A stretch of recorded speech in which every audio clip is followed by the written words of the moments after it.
The first item of business this afternoon is a debate on motion number 8576 in the name of Kenneth Gibson on the Finance Committee's report of the draft budget 2014-15.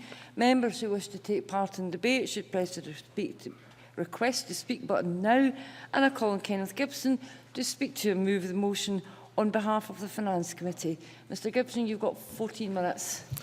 Presiding Officer, it is with pleasure that I open this debate on the Finance Committee's consideration of and report on the Scottish Government's draft budget for 2014-15. In preparing this report, on behalf of the committee, I would like to thank all those who assisted in our consideration of the draft budget, including those who submitted written evidence and witnesses who gave oral evidence. I also wish to thank the Finance Committee clerks, our Budget Advisor Angela Scott and Spice for their very helpful briefings. The budget process works to a tight and demanding schedule, and this year was no exception. We agreed before the summer recess that our main focus would be the National Performance Framework and the Scotland Performs website. However, not wishing to lose sight of topics on which we had concentrated in previous years, we also continued our ongoing scrutiny of the Government's progress in moving towards a preventative spend agenda, particularly with regard to ways in which public bodies might work more closely with one another. In addition to these significant and substantive themes, the committee also continued its ongoing consideration of whether the Government's spending decisions align with its stated purpose of increasing sustainable economic growth. To support our scrutiny of the draft budget, we issued a call for evidence prior to summer recess, in response to which we received 34 written submissions. We also took oral evidence through the autumn from witnesses including economists, academics and representatives of the public, private and third sectors. Finally, in early November, we held an external meeting in Arbroath. This gave us the invaluable opportunity to hold workshops with local businesses, voluntary organisations and public bodies from whom we heard first-hand about the issues that mattered most to them. We then took evidence from the Cabinet Secretary and put questions to him based on the evidence we had previously heard. In addition to our own scrutiny, each of the subject committees, along with the Equal Opportunities and the European and External Relations Committees, conducted their own inquiries into the draft budget. These focused on the impact of the budget on areas within their remits. Each then submitted reports to us highlighting the findings and priorities. Turning to the National Performance Framework, the NPF is intended to support an outcomes-based approach to performance. It is underpinned by 5 objectives and consists of 16 national outcomes describing what the Scottish Government wants to achieve over a 10-year period. 50 national indicators track progress towards the achievement of these outcomes, which ultimately contribute towards delivery of the Government's stated purpose. All of these measures are tracked and reported on the Scotland Performs website, which is intended to show, at a glance, whether performance is improving, worsening or remaining steady. The Cabinet Secretary described Scotland Performs as the primary source of information against the outcomes set out in the NPF. He also stated that it is not a report card on the Government, it is an assessment of Scotland's performance. Of course, the Government contributes to that, but so do many other players. We heard from a number of witnesses that the NPF is internationally recognised as an exemplar of an outcomes-based approach to the measurement of government performance. Nevertheless, there was broad consensus that, whilst the framework itself was commendable, it was not widely known outside of policy-making circles. In recognition of this point, we invited the Government in a report to detail the exact purpose of the NPF, its intended audience and how it works in practice. We also recommended that this information should be published on the Scotland Performs website. Similarly, we also sought clarification from the Government in relation to how it intended to further embed Scotland Performs into policy-making circles across the Scottish public sector. Another point which arose during our inquiry was the lack of a clear link between spending and outcomes. The Joseph Rowntree Foundation, for example, suggested that there was a need for much clearer links between the priority setting and resource allocation decisions that are made by Government and its partners in contributing to the targets and outcomes. Our Budget Advisor noted that there is no link between the Government's spending plans as set out in spending reviews and draft budgets and the intended impact spending will have on future performance. She also pointed out that some jurisdictions, including the state of Virginia, had moved towards a system of linking expenditure to performance. Expanding on this theme, we asked the Government whether it had any plans to move towards a more substantive approach to linking performance and resource. Perhaps unsurprisingly, we heard a number of different views regarding the national indicators, with organisations such as Oxfam and the STUC calling for the inclusion of an indicator measuring median household disposable income, which they stated would be a much better indicator of national collective prosperity than GDP. The committee was persuaded by this suggestion and has recommended that the government incorporate such an indicator into the NPF. In keeping with the importance placed on the NPF, both by the committee and the witnesses from whom we took evidence, we welcome the government's commitment to consulting on the option of putting it on a statutory footing. Turning towards another subject of our budget scrutiny focus, I will address the topic of preventative spending. This has been a key area of interest both to the committee and its predecessor in the previous session. We also consider the importance of the preventative spend agenda in the context of demographic change and an ageing population, an increasingly important issue on which we conducted an inquiry in 2012. We committed to monitoring the progress made with regard to the government's various change funds, including those relating to the care of older people, the early years of childhood and programmes aimed at reducing rates of reoffending. For this reason, we requested that the government provides an overall assessment of the progress being made towards implementing a preventive spend approach. In doing so, we recognise the need for robust monitoring and evaluation frameworks, and we welcome an update on the progress made towards putting these in place. The government committed to investing up to £500 million in change funds in its budget for 2012-13, and the committee welcomed this investment. It is clear that local authorities have responsibility for much of the service delivery with the greatest impact on people's daily lives. Local authorities must also contribute towards these funds. The committee is concerned that not all local authorities appear to be doing so. For this reason, we ask the government to provide us with details of how much new money has been contributed to change funds by local authorities. We heard from third sector bodies that evidence of the required shift in spending priorities was lacking, with the focus continuing to be on treating the symptoms of problems instead of preventing them from arising in the first place. NHS Greater Glasgow and Clyde summed up the difficulties faced by councils and health boards in seeking to invest in new programmes of prevention and intervention whilst managing their budgets in a way that deals effectively with the problems that confront them at present. They argued that this balancing act is probably the biggest challenge that health boards and local authorities in the west of Scotland are facing.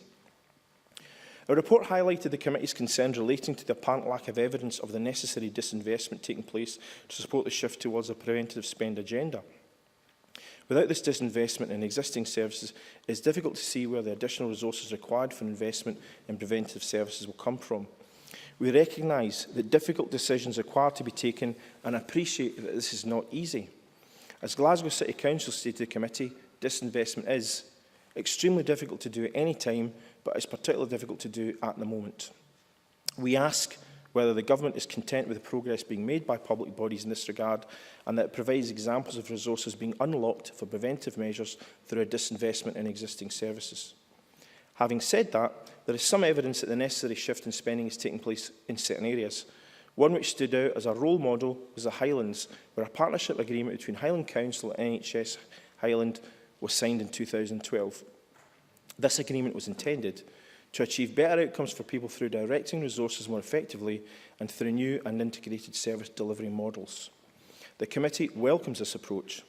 We recognise it is not possible to simply switch off existing services in order to reallocate funding, and we heard of the importance of bridging funds, which allow the temporary double running of services until demand for existing services is reduced.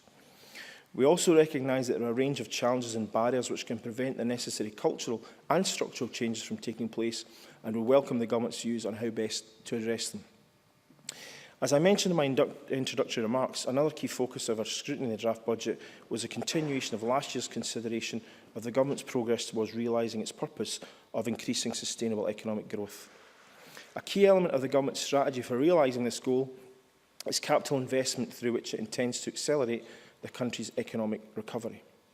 Much of this investment is intended to be allocated via the non-profit distributing model. The draft budget states that progress continues to be made on delivering the full NPD pipeline of investments, with an estimated £809 million worth of projects due to start construction in 2014-15. However, the Cabinet Secretary noted in his ministerial statement on the draft budget that in the short term, NPD investment is lower than originally forecast.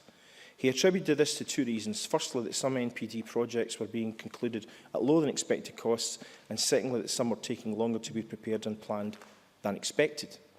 We took evidence from the Scottish Futures Trust, which stated that overall longer preparation time rather than confirmed cost savings is a greater part of what has changed the profile. Scottish Futures Trust also stated that very significant progress had been made, yet explained that some projects have taken longer than anticipated to bring through early project development, and hence overall build-up and construction activity will be slower than that anticipated in the earlier projections, which were based on high-level information.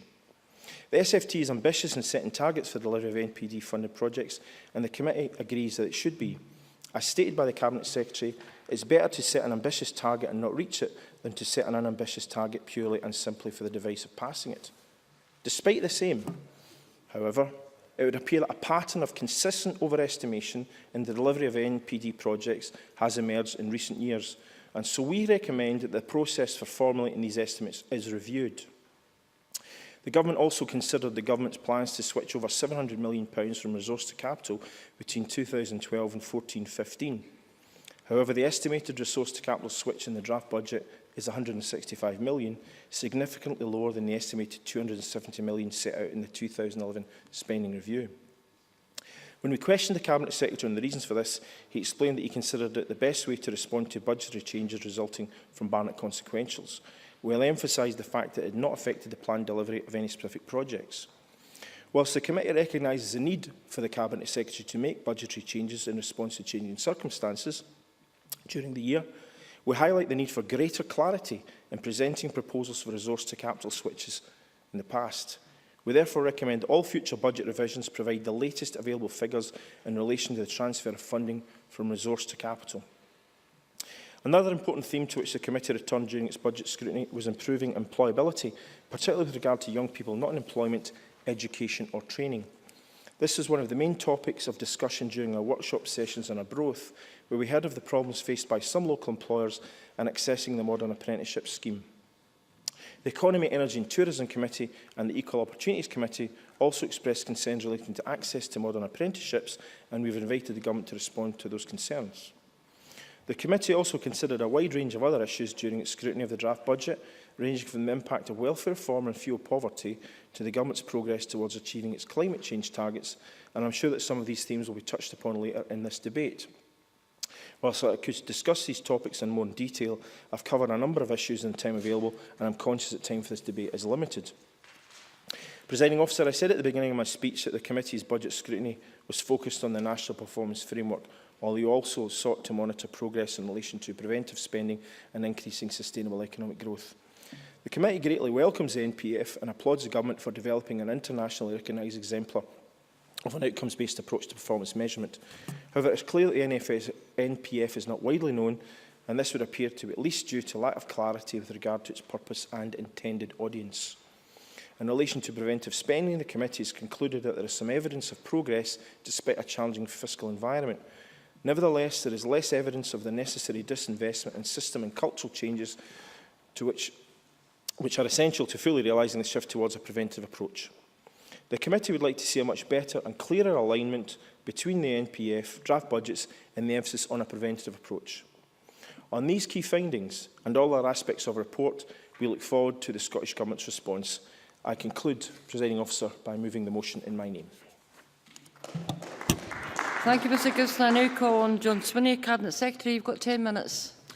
Presiding Officer, can I begin by thanking the Finance Committee for the report that they have published into the Government's budget, and whilst I'll give some initial reactions to the contents of that report in my comments to Parliament today, the Government's full response to the Finance Committee's report will be provided in writing in advance of the Stage 1 debate on the budget in late January. Let me begin, Presiding Officer, with the question of Scotland Performs, the National Performance Framework, and I welcome the degree of interest that the Finance Committee has taken in Scotland Performs.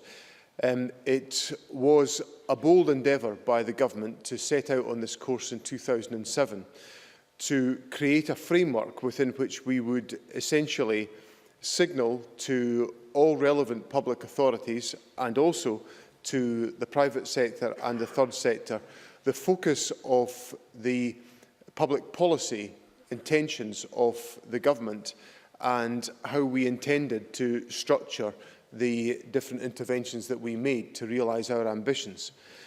The purpose of Scotland Performs is twofold, and it is firstly to provide an integrated framework for policy delivery that's relevant to all public bodies and public authorities in Scotland, but which also gives the clearest possible indication to private and third sector organisations of the focus of policy making within Scotland.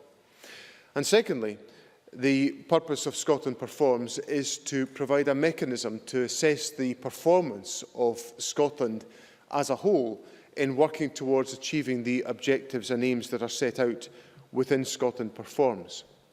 So in that sense, the comments that Mr Gibson relayed, which form part of the Finance Committee's report, which I put on the record at our discussion in Arbroath, are absolutely correct.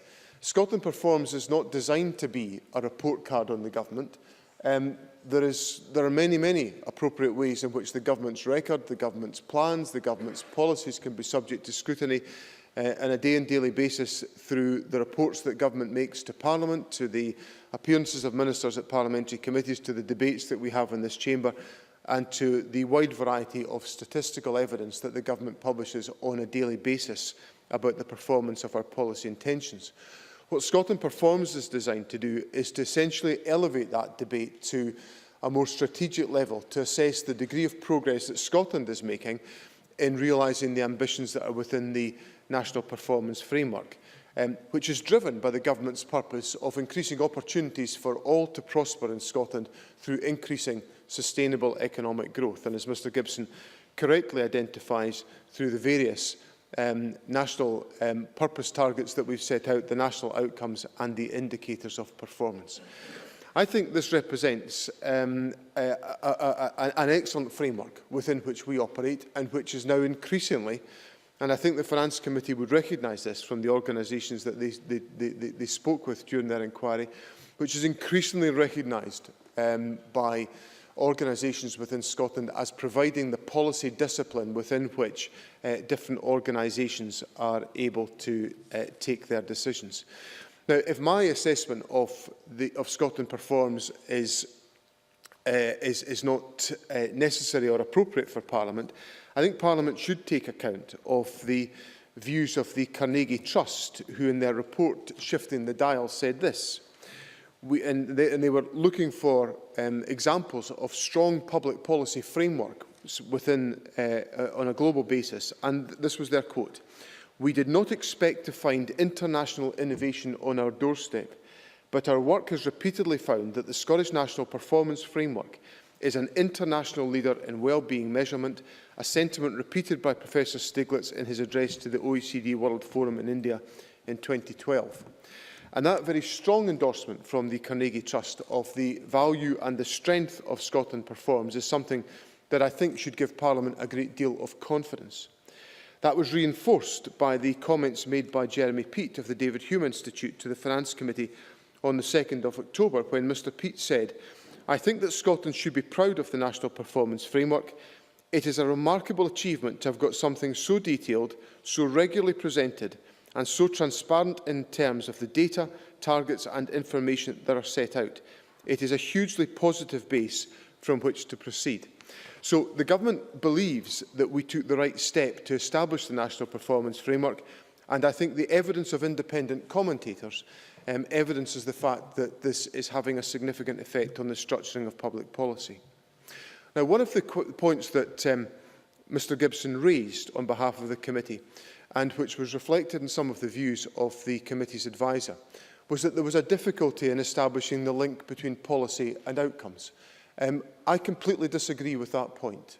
I don't accept it by any stretch of the imagination, because I think the ability for us to construct a model that can trace the impact of any individual pound of public expenditure to a policy outcome, it will involve us in an assessment of such complexity that it would stop us from doing virtually anything as a policy-making community. What is important, the test, in my opinion, is to test the ambitions and the policy programme of government against the outcomes that are achieved and which are recorded within Scotland Performs.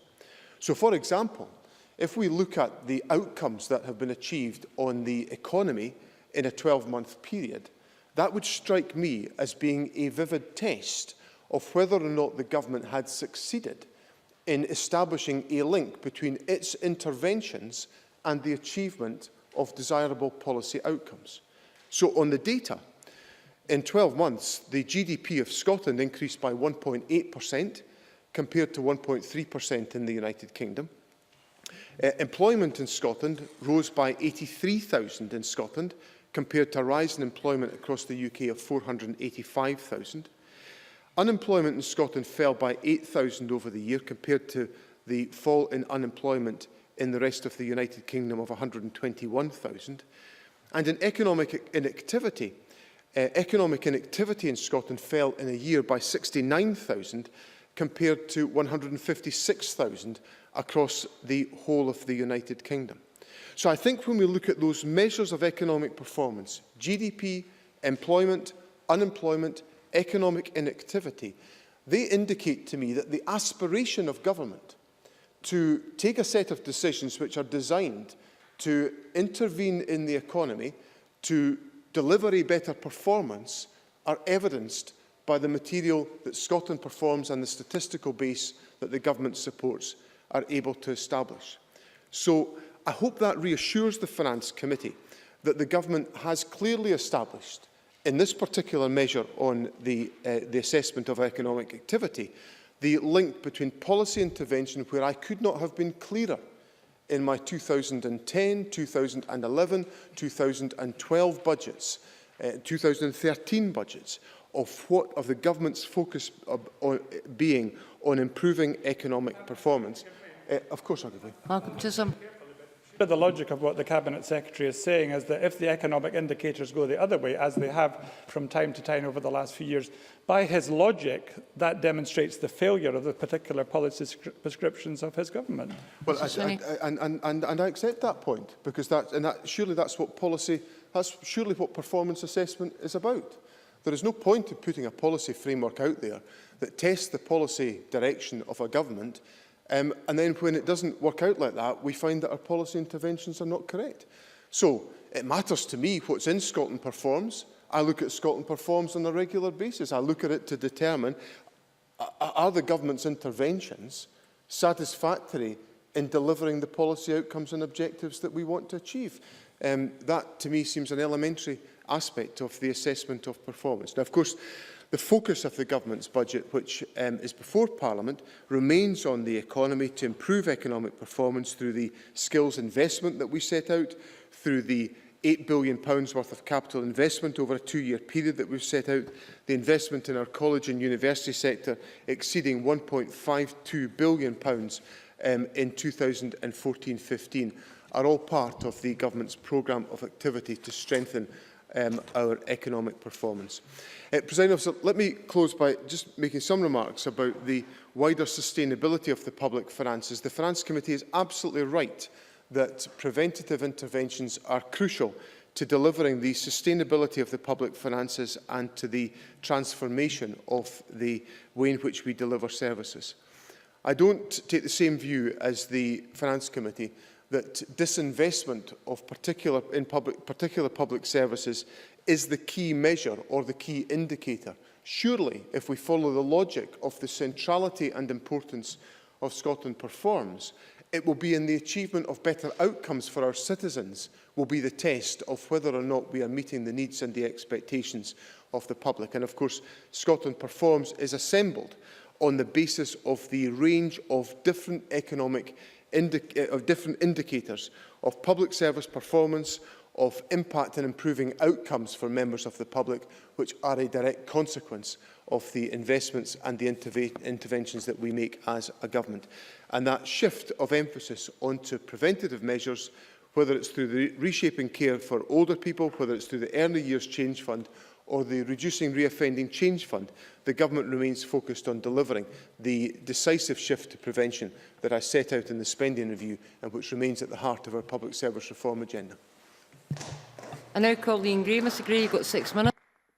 Thank you, Presiding Officer. The Finance Committee are to be congratulated on the approach that they've taken to the budget this year, and I think Mr Gibson took us through that extremely eloquently at the start. Not just did the committee, as they have sometimes done, I think, scrutinise just what's up and what's down in the budget, but they took a longer-term, more strategic look at how the budget underpins the government's own objectives. And after all, it is 6 years ago now that the Scottish Government did unveil their purpose, a more successful country with opportunities for all of Scotland to flourish through increasing sustainable economic growth, along with 5 objectives, 16 national outcomes and no less than 50 national indicators, all woven together into a purpose framework and tracked in a national performance framework. In the course of his evidence, the Cabinet Secretary told the committee that he wasn't sure it was vital that this is all understood by the members of the public, which I think may be just as well. But he made much there, I think, fairly, of the compliments which were paid by many witnesses to the National Performance Framework as an approach.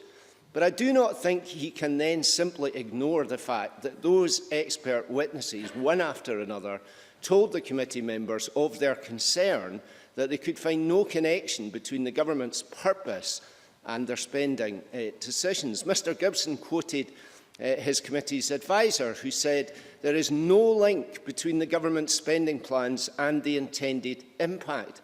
But it was not only the Finance Committee that found this. The Health Committee also reported that the lack of clear links between the information in the draft budget and the indicators. And the Infrastructure Committee concluded that there is no attempt to link spend to specific targets or indicators.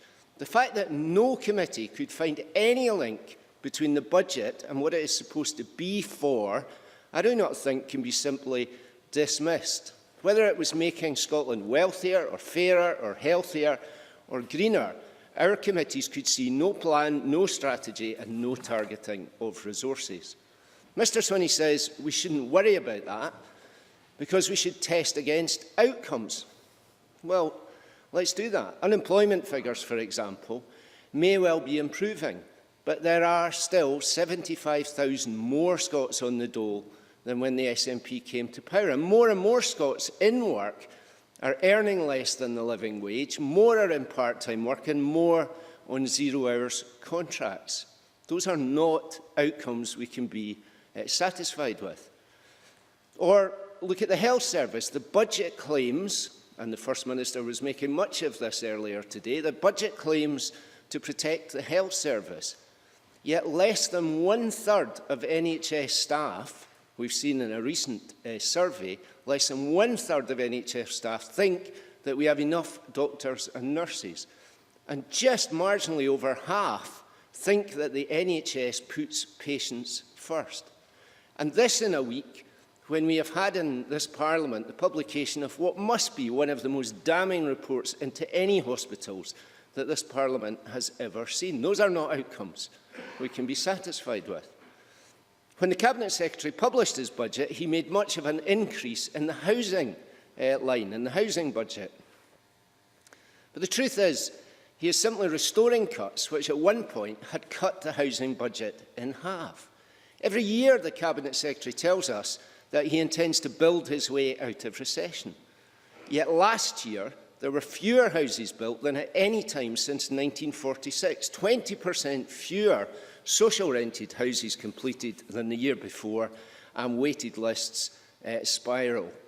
As for the future lifeblood of the country, Mr Gibson is right. The Economy Committee was concerned to find that the number of 16 to 19-year-olds not in employment, education or training is not reducing, and in fact it increased last year. And as for a fairer Scotland, the SNP inherited £1.5 billion of anti-poverty programmes. £1 billion of those programmes has disappeared. Is it any wonder we still have 200,000 children living in poverty? The connection between these decisions and the outcomes doesn't seem too complex to me. The government's spin doctors rather let the cat out of the bag when this budget was originally published, because they briefed that it was a budget for independence.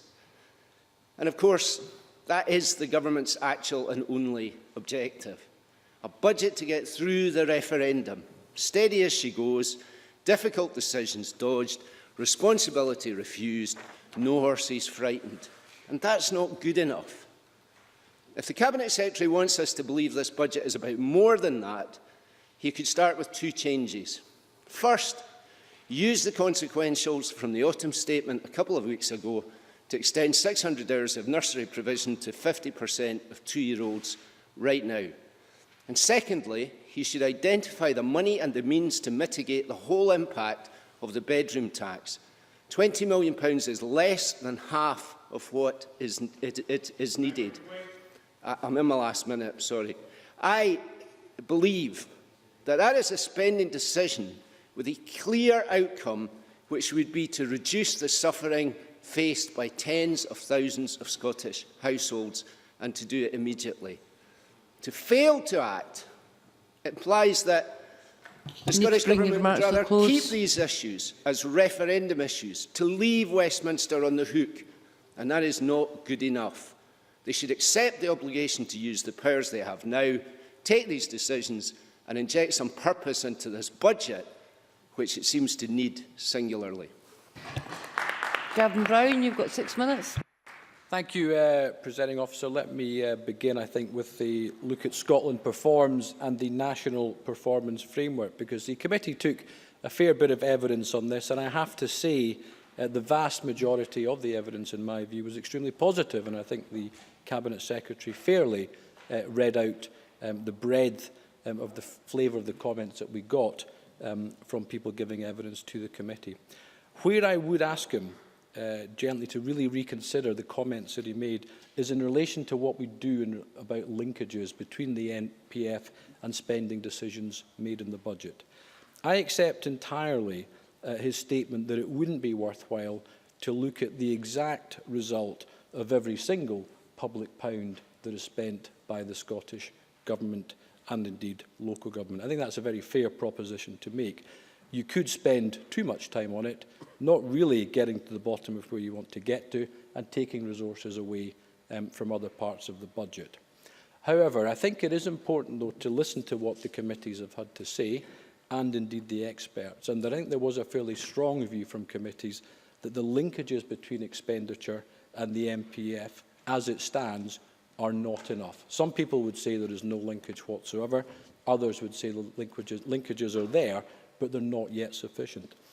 I think the conclusion from the ICI committee, which the Finance Committee asked the Government to look at, I think probably states it best, where we asked the Government to improve the linkage between expenditure and the MPF. I think that's a very, very fair conclusion. It's not saying that there has to be a perfect and direct link for every single piece of expenditure, but I think it is worth the Government reviewing it, looking at where it can be improved so that there is a clearer picture, because it does appear to me that this is done to a greater degree in the state of Virginia, where I think Scotland Performs originally came from.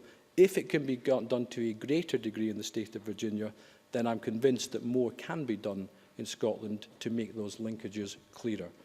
Happy to give way. Cabinet Secretary. I'm grateful to Mr Brown for giving way. I firmly have the view that the linkages are clear, because the Government takes its policy decisions informed by the outcomes that we are trying to achieve.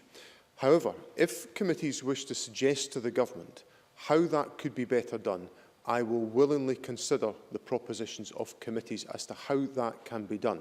Because some of the comments in the committee's report, I cannot accept that there are no linkages. I think that is a baseless remark. But I'm very happy to consider suggestions from committees as to how that could be strengthened. Gavin Brown. Well, I mean, I look forward to seeing the Government's written response to the Finance Committee report. I think that's a fair suggestion from the Cabinet Secretary, and I think that does rather throw down the gauntlet to committees and others, indeed, to do that. But I do feel, while I wouldn't say, personally say there are no linkages whatsoever, I do think it can certainly be improved. I think the other point, though, just worth looking at on the NPF in terms of the committee's recommendations, it's recommendation 37. Committee would welcome clarification in relation to how Scotland Performs will be embedded within the policy-making community across the public sector, including the Scottish Government. I've no doubt that there are sections of the Scottish Government, I've no doubt that there are sections in the policy-making community more widely who look at the MPF in detail. But I think, again, the flavour of the evidence coming through to the committee was that it is not embedded, and are there ways of making sure that it is done more so going forward. Presiding Officer, the convener in his remarks also touched on the NPD programme, which the committee took evidence on. We discussed it with the Cabinet Secretary and indeed with the Scottish Futures Trust. These figures, of course, are laid out in the appendix to the budget document, showing that this financial year the spend will go from 338 down to 185, which was predicted. Next year it will be a reduction from 973 to 809 million. The Scottish Government said to us initially in the budget statement that the changes were to do partially to savings and partially to the delay. Subsequent to that, the Government has, I think, suggested that the balance will be more to do with delay than savings. What we don't know at this stage, though, is what percentage of it is down to delay and what percentage of it is down to savings. Any reduction in spend due to savings, in our view, is to be welcomed. Any down to delay clearly is not to be welcomed. I do ask the Government to, either today or to get back to the committee on what percentage of it is actually down to delay as opposed to savings.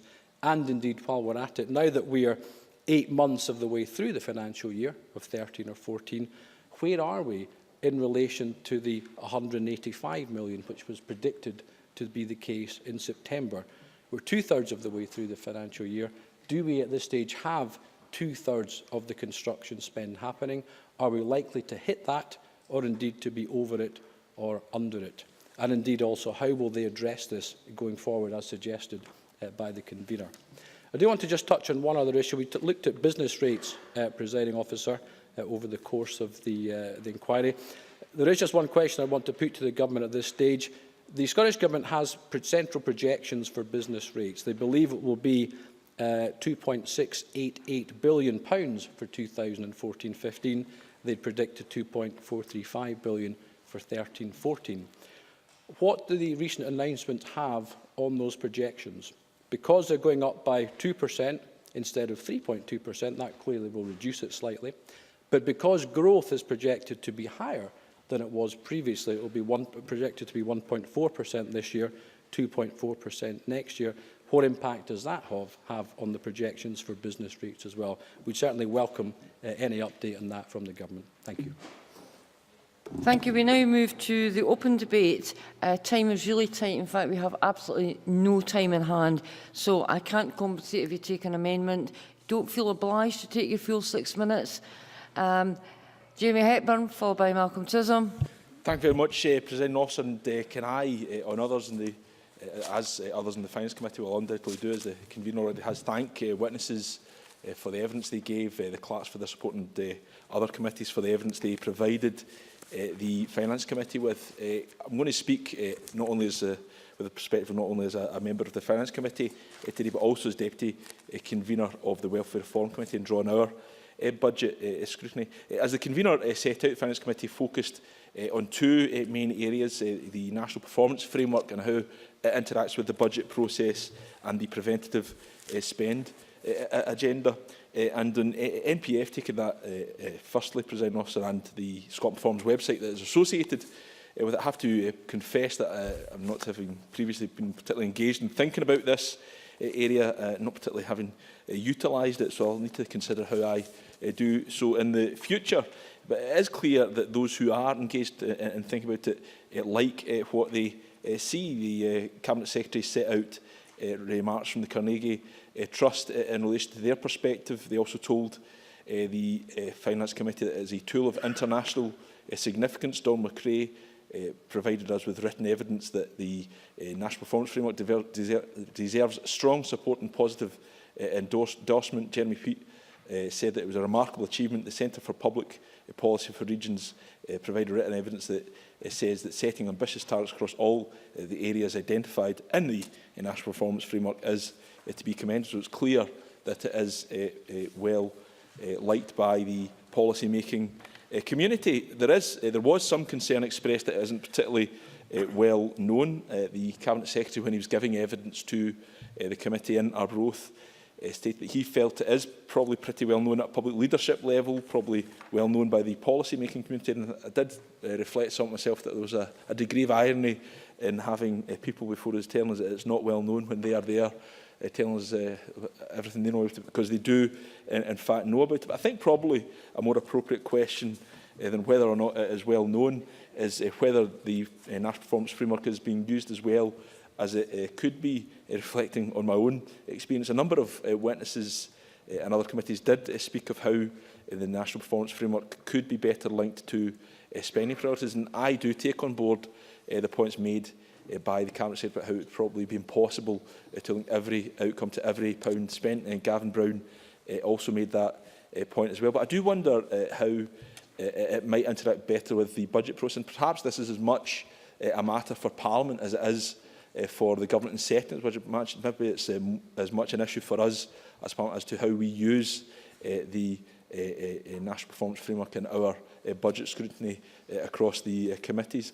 And we will have an opportunity to consider that in light of the consultation on the Community Empowerment and Renewable Bill, because the Cabinet Secretary, of course, confirmed that the Government will consult on putting the National Performance Framework on a statutory footing as part of that consultation. Perhaps when Parliament comes to consider that bill, we can think as to how we might utilise the National Performance Framework better in future. The other area, the preventive spend agenda, the committee's assessment obviously builds on previous work in previous years. This clearly has to be a priority for us all. Presiding Officer, in the environment where budgets have been tightened, we have to ensure that every pound in the public purse is spent wisely. But of course, we have to also consider that the preventive spend agenda can lead to better outcomes for individuals. There are various examples I've cited of the example of an older person who will want to stay in their home and not have to go to hospital. That's clearly a better outcome for them if we can deliver that, but it's also a better outcome for the public purse. It's better to intervene early with a young person who may be in danger of falling into the criminal justice system, keep them out of jail. That's better for them, but it's better for the public purse. So I welcome the change funds that have been delivered to help achieve that end, and the preventive spend agenda. I look forward to continuing to assess this. Turning to the area of welfare reform, I note, of course, the Finance Committee welcomed the additional money to alleviate the impact of welfare reforms, and that was a similar experience at the Welfare Reform Committee as well. The Welfare Reform Committee focused its work in budget scrutiny on the Scottish Welfare Fund and the Council's tax reduction scheme, and as a committee we agreed that we commended the actions of the Scottish Government supporting the Scottish Welfare Fund and protecting the vulnerable, and supported the level of funding that was proposed. In terms of council tax reduction, the committee welcomed steps taken by the Scottish Government and local authorities work together on the provision of the scheme, which has avoided some of the difficulties being experienced in England and Wales. And indeed, I noted that other committees, the Infrastructure and Capital Investment Committee, have been engaged in thinking about the welfare reform agenda, and the Equal Opportunities Committee as well, and like the Welfare Reform Committee, doing so on a collegiate basis. I was, and I'll close on this point, Officer, disappointed to see that there was a division at the Economy, Energy and Tourism Committee where some members, including the two Labour members, voted against the money that's been delivered to discretionary housing. You need to bring your remarks to a close. I have to say to Ian Gray, I think that rather puts in context his demands now for additional money, then they can't even welcome the funds that have been delivered. Thank you. I now call Malcolm Chisholm to be followed by Willie Rennie.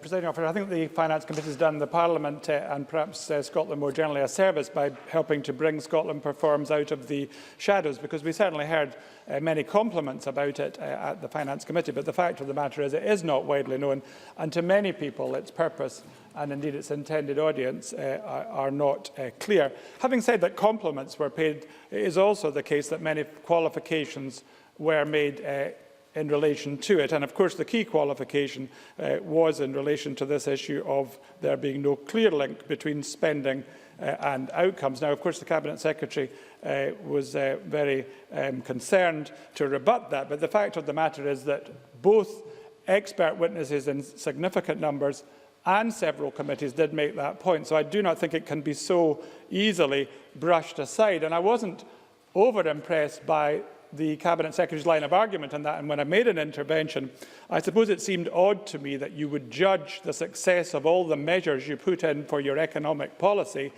by the outcomes. Firstly, because the outcomes are open to debate, as Ian Gray said. But secondly, we all know, and the Scottish Government in other contexts emphasises this repeatedly, that the Scottish Government by no means has control of all these external economic factors. So I wasn't over-impressed by that argument, and I do think it would be a good discipline to to connect individual spending decisions to Scotland performance, and perhaps most obviously to the indicators. Because the danger is, if we don't do that, that spending decisions will be made for political reasons. The charge has been made, in fact, it was the government's own spin doctors who set the hair running about Scotland for independence. So be that as it may, the suspicion will be that decisions are made for political reasons rather than because of the objectives of Scotland performance. So I think if we focus on the indicators and relate spend to them, that would be a step forward. There was a lot of discussion about the indicators, and many people thought there were too many. I think we should certainly discuss this as part of the budget process. I was impressed by the idea of having median household income as a new economic indicator, and I hope some of those issues will be looked at by the government. Moving on to preventative spend, again, we can certainly commend the intentions of the government in this area, but also pay tribute to the Finance Committee, in fact, in this and the previous Parliament, for doing a lot of the initial work on that. So everyone is signed up for that as a principle, but the committee has made 2 or 3 points about it. Firstly, we need more evaluation and monitoring. Secondly, and this is really a quote within the committee report from the Health and Social Care Alliance, they were concerned that the change funds may prop up existing service provisions so that it is maintained rather than driving the change agenda. Now, I don't think the committee necessarily endorsed that, but it does highlight the need for monitoring and evaluation, because that is the view being expressed by some expert players in the field. So we do have to look carefully at that through monitoring and evaluation. But the main point I think that the Finance Committee made was that we're not seeing the disinvestment that's required in order to make preventative spend of a sufficient scale to be effective. Now, again, the committee was not being overcritical in this regard, because many witnesses highlighted the difficulties of disinvestment at this time, particularly in relation to demography, which I think was the main point that Glasgow was making, as was quoted by the convener. So that is a very challenging situation given the financial circumstances that we face. But clearly, if we cannot get some more focus on disinvestment, then it is going to be very difficult to get the scale of preventative spend investment that we want. But we do have a golden opportunity in this budget. And here, 2/3 of the way through my speech, I'm moving on from the Finance Committee's report, because we do need to start considering what kind of spending shifts that we want. And I, as someone who has supported further investment in childcare for several decades, I would say, certainly all my time in politics, clearly I'm very attracted to what Labour is putting forward in terms of using the consequentials from the Westminster budget to start the process of expanding childcare. And the big gap actually in the Scottish Government's current childcare arrangements is 2-year-olds, and yet all of us, because of our commitment to preventative spend, believe in early intervention. And crucially, one of the main insights that we had when I was on the Finance Committee on preventative spend is 0 to 3 are the crucial years. So I don't think anyone in principle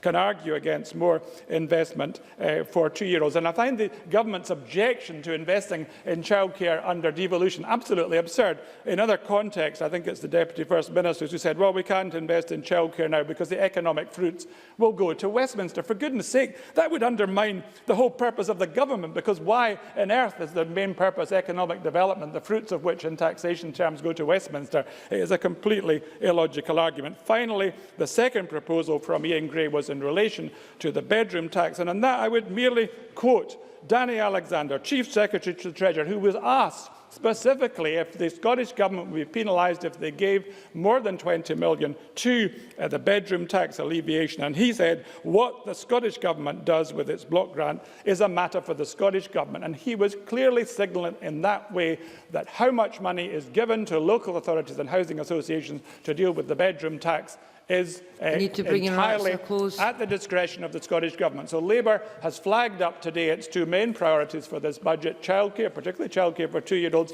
and the bedroom tax. And I hope Finance Committee members will forgive me for using the last third of my speech to repeat those points.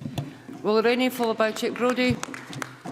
I too would like to commend the Finance Committee. I think they've been particularly methodical, thorough and persistent in the pursuance of some of the issues that would otherwise probably go unobserved by the public and certainly this Parliament. I think the exchange between Gavin Brown and John Swinney was particularly instructive, and I think perhaps we've got some kind of way forward about the linkages between inputs, policies and the outcomes. I thought that was a reasonable exchange, and I hope in future debates that we do see some more kind of linkage, recognising the point that John Swinney has made, that doing this to the nth degree actually might be an all-consuming task and therefore not value for money. I was particularly interested in the section of the report on the Scottish Future Trust, which has been held up as the cure for our economic woes. And it's just as well we weren't relying on that trust to deliver the economic recovery, because it's been disappointingly slow at actually progressing through the NPD programme. The figures, again, this year in the budget are quite disappointing, going down for 13-14 from 686 to 338, now down to 185, which is incredibly disappointing, as I had thought we had got round the difficulties that the government had discovered with the NPD programme. So the extra 1.3 million jobs, or 110,000 jobs extra in Scotland, the growth in the economy that is now coming, has not got very much to do with the Scottish Futures Trust. I'm also grateful to the committee for highlighting the fact that this issue about the division between what is savings and what is delayed spending is quite clear now, that it's actually more about delays than it is about cost savings. But I think it is important that we get an understanding about what the true split is between those two. But I don't want this to be a debate about conflict this afternoon, and I want to make sure that we are actually engaging seriously in the budget, as Malcolm Chisholm has said, as we have done in future years. I like to think that John Swinney and I have engaged constructively in previous budget rounds, and I'll make sure that our objectives, our aims, are set out in the budget again this year. I have here a copy of a letter that's winging its way to John Swinney's office this afternoon, which is setting out very clearly what we think the objectives should be for this year's budget. And he won't be surprised to know that nursery education is at the top of that priority. Now that he's got the additional funding from Westminster, it's in his white paper, it's also his party policy, and he's got the power. So the full set of complements of powers are there for him now to deliver. And we've also got an unassuming character who probably is prevented from claiming that he leads this campaign in Bob Doris. But we know Bob Doris's view on this matter, and I'm sure that will have a great influence on Mr Swinney when it comes to the budget round, because I know he's a strong advocate for improved nursery education. Yes. Bob Doris. The member for giving way. One of the arguments I make in terms of childcare is to get that step change in childcare, you need to actually have a consistent investment over the years. For example, £700 million every single year. Can Willie Rennie guarantee that under devolution? I'm attracted by Bob Doris's point about having a massive investment in childcare, and that's something I'm certainly in our party is advocating as well. But that doesn't prevent us from acting now on two-year-olds, on the 40%, the modest programme, the phased programme that we have put forward. It seems to be an all-or-nothing approach with some. I'm slightly disappointed that Bob seems to be disputing it, because I've held him up as the champion on this issue, because I think we can move forward together and actually achieve our ambitions. Perhaps we can put some of our differences aside on the longer term. But certainly for this budget, I'm hoping we can achieve the objectives that both he and I know we agree with. But the Finance Committee has been genuinely persistent. The issues raised this year, as in previous years, have have an element of frustration about it as well. The issue about how much money has been switched from revenue to capital, how much money has been switched from preventative spend to from traditional spend to preventative spend. Those issues are quite opaque. And I understand the point that John Swinney is making, that perhaps it's the outcomes that we should be focused on, and rather than where the money is coming from, the disinvestments. And I can understand that point. But if we're going to get a genuine change, a proper change in the way that we deliver public services, we need to know where it's coming from. So we're actually having an enduring and actually a service that will endure for the long term, because we know the challenges that Scotland faces are quite considerable, not just in terms of the demographics, but also on tackling poverty and making sure we're meeting our environmental objectives. So enduring on all these things means that we need to have evidence that we're having that proper seismic shift of investment from one area to the other. So I would encourage John Swinney to try and be more open and transparent about this shift from traditional spend to preventative, and also from revenue to capital, because I think that way we can see that we've got an enduring long-term shift in the delivery of public services. Thank you. Thank you. I now call Chick Brodie to be followed by Neil Bibby.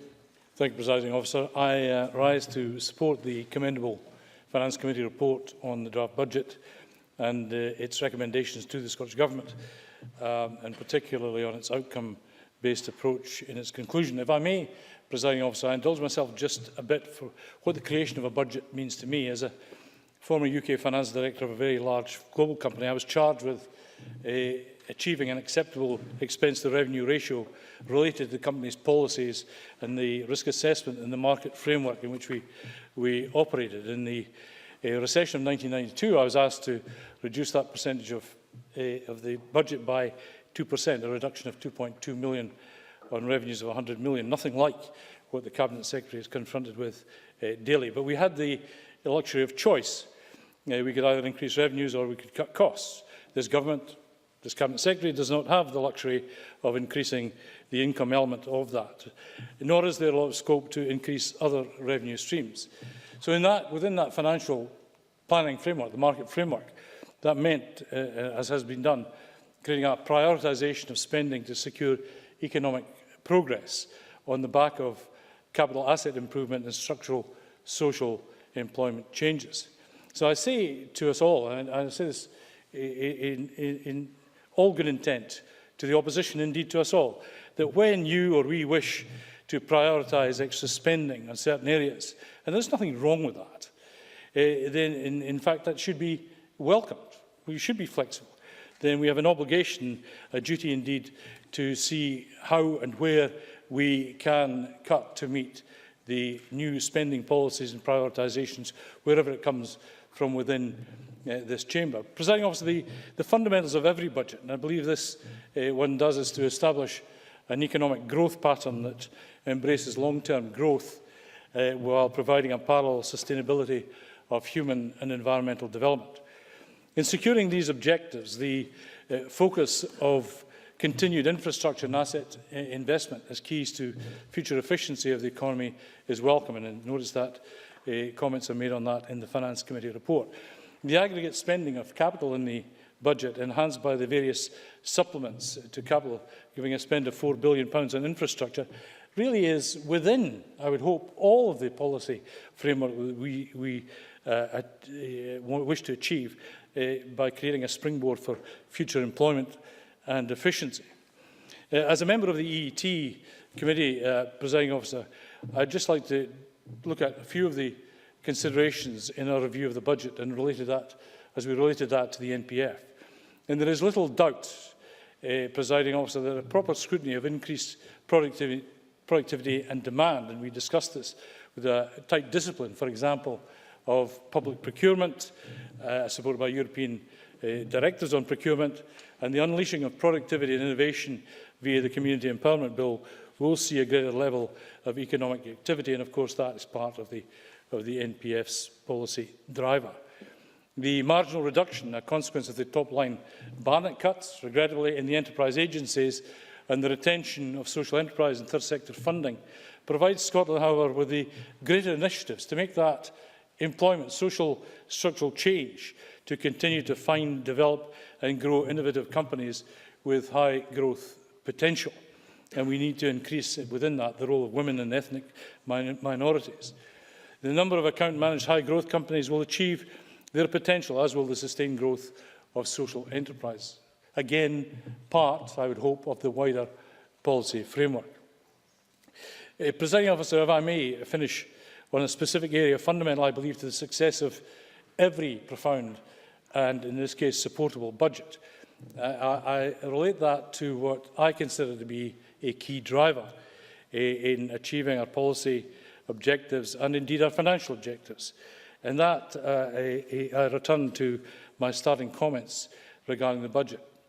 In trying to create a fairer system, and we're trying to do this with a fairer pay regime in the public sector, to start to demolish the Gini effect of the gap in remuneration between the lower paid in our society and those at the top of public sector pay scales, for example.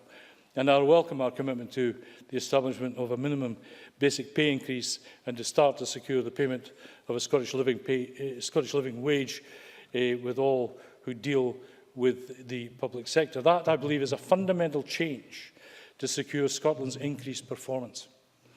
In the current environment and against the backdrop of what clearly some of us think is a nonsensical financial relationship between controlled expenditure in this place and non-controlled income because of its control exercised elsewhere, I want to applaud the Finance Committee on a very thorough financial analysis in terms of its recommendations in relation to the budget and indeed to the wider planning framework. Thank you. Neil Bibby, followed by Rob Gibson. Thank you, Presiding Officer. I welcome the opportunity to speak in this debate this afternoon. Although I'm not a member of the Finance Committee, I welcome the publication of the report and the draft budget and the opportunity to scrutinise the Scottish Government spending priorities. I would also like to add my thanks to the committee members, Spice and the Clerks, for producing the report. As I said last week in the Scottish Conservatives finance debate, politics is about priorities and it's about choices. Both the UK and the Scottish Governments have their own decisions to make. The Chancellor set out his choices in the autumn statement. But with a budget of £35 billion, the Scottish Government also has big decisions and big choices to make in the coming months.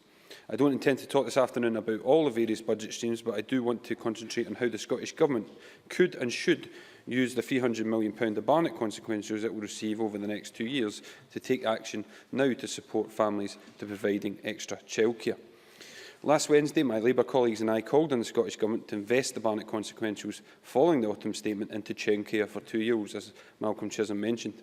I therefore rise again today to make the same demand of the Finance Secretary John Swinney and the SNP Government.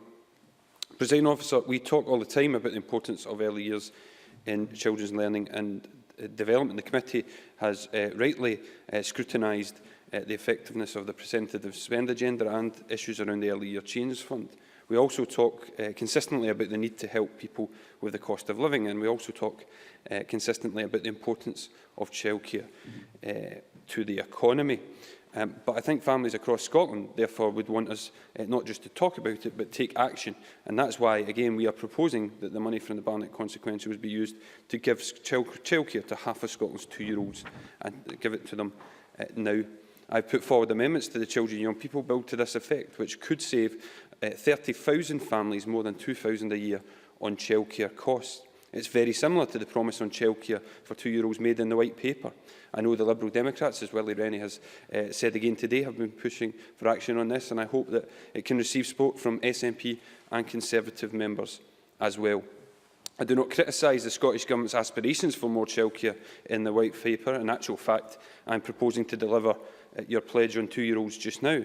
I would, however, criticise the SNP Government for not even providing full costings for their proposals. Not providing a full price tag begs the question of how serious the Scottish Government is about improving childcare and improving childcare now. The fact is that despite all the hype about childcare, they have in reality done very little to help families with childcare over the past 6 years. As we know, childcare is an issue already fully devolved to the Scottish Parliament and the SNP Government. The SNP Government's childcare record is simple. Families have yet to see any significant benefit on their childcare policies since 2007. No doubt the Government will point to a small increase in hours for 3 and 4-year-olds and the proposals in the Children and Young People Bill. However, we, Labour Party, have consistently said that you won't solve the childcare problems of 2013 with a 6-year-old policy. Members will know last week I compared this to Labour's record in office, a childcare strategy within months of coming to power, the introduction of universal early years education for 3 and 4-year-olds, provision for vulnerable 2-year-olds, raising standards, child tax credits and much, much more. Labour is clear. Families need help with childcare now. As I've said time and time again in this chamber, it is regrettable that the SNP Government have yet to deliver their promise of 600 hours for 3 and 4-year-olds, despite it being promised way back in 2007. It's also regrettable that the Scottish Government cut back nursery programmes for vulnerable 2-year-olds when it first came to power. And it's also regrettable that the SNP Government and MSPs voted against Labour's proposal for a childcare commission back in May. That's because there's lots of ways in which families need support for childcare, and these could have been looked at by a cross-party commission, because the reality is families don't care who delivers the support as long as action is taken to address their needs.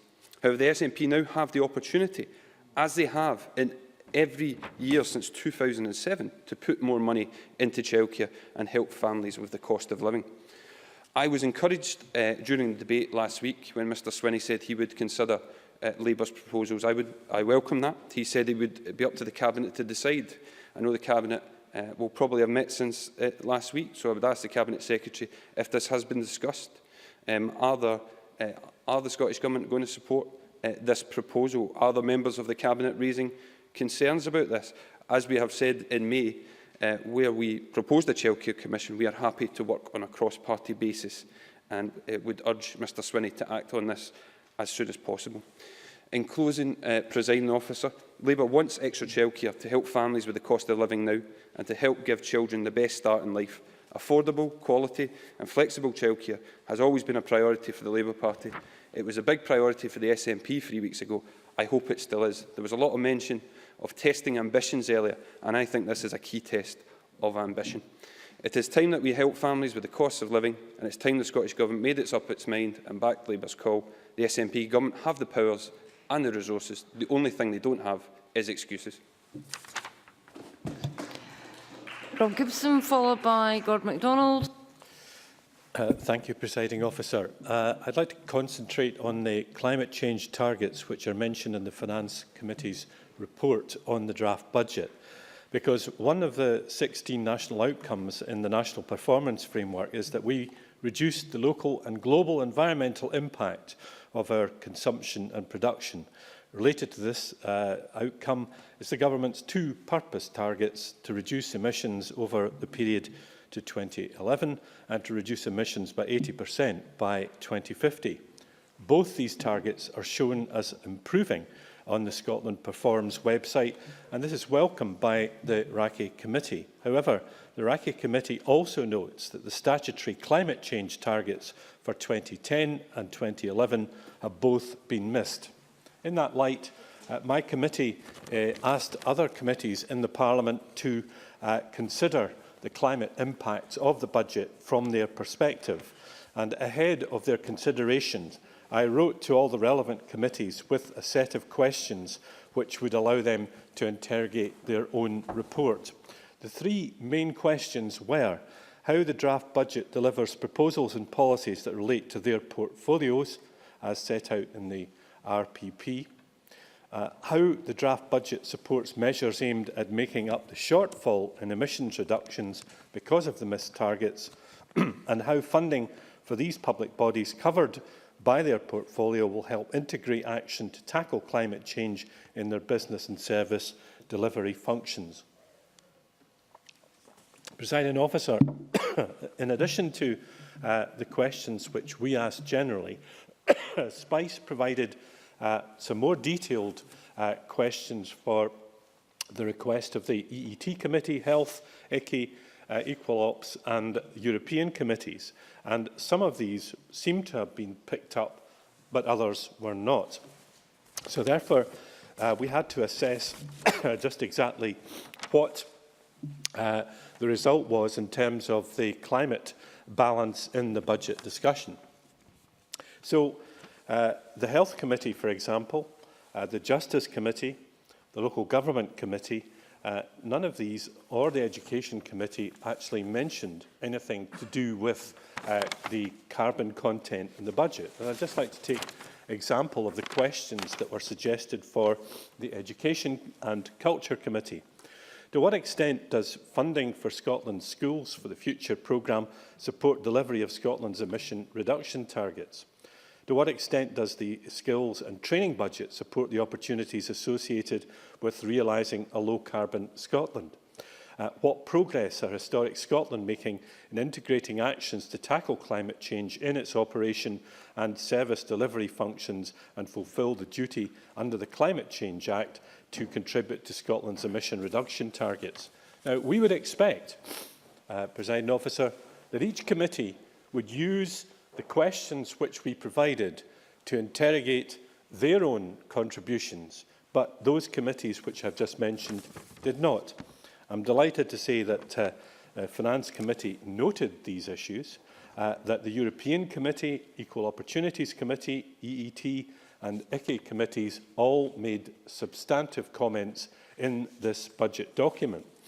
But when 5 of the 9 committees did not pursue any of the suggested issues, then it is still open to us in this Parliament to ask, are each of the Parliament's committees taking seriously the role that climate change mitigation takes place in all of our responsibilities, and that we as a Parliament as a whole are actually meeting the aims that are set out in the national performance frameworks and indeed the targets therein. So it's a serious point that before we get the government's response to this, that we have to have some means to be able to measure how some of these issues affect our approach. And to take another example of the way in which this operates, when you look at, for example, the Finance Committee's responsibility for the Scottish Public Pensions Agency and their investments, how many of these investments in their portfolio boost investment in developing a low-carbon economy? How many of them are invested in less environmentally friendly ways? I think we need to know, and I think it's important that we find some means to have that responded to in future.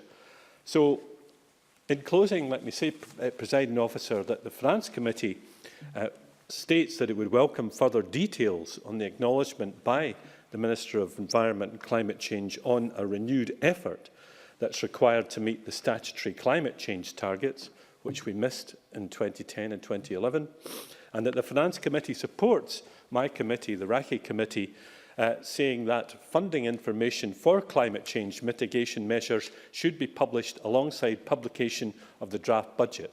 I would add each committee has to make its input, and that's essential for a future which is shared across this Parliament to tackle climate change. Thank you, Presiding Officer. Thank you very much. I now call Gordon MacDonald to be followed by Murdo Fraser. Thank you, Presiding Officer. I welcome the opportunity to take part in this debate on the Finance Committee's draft budget report.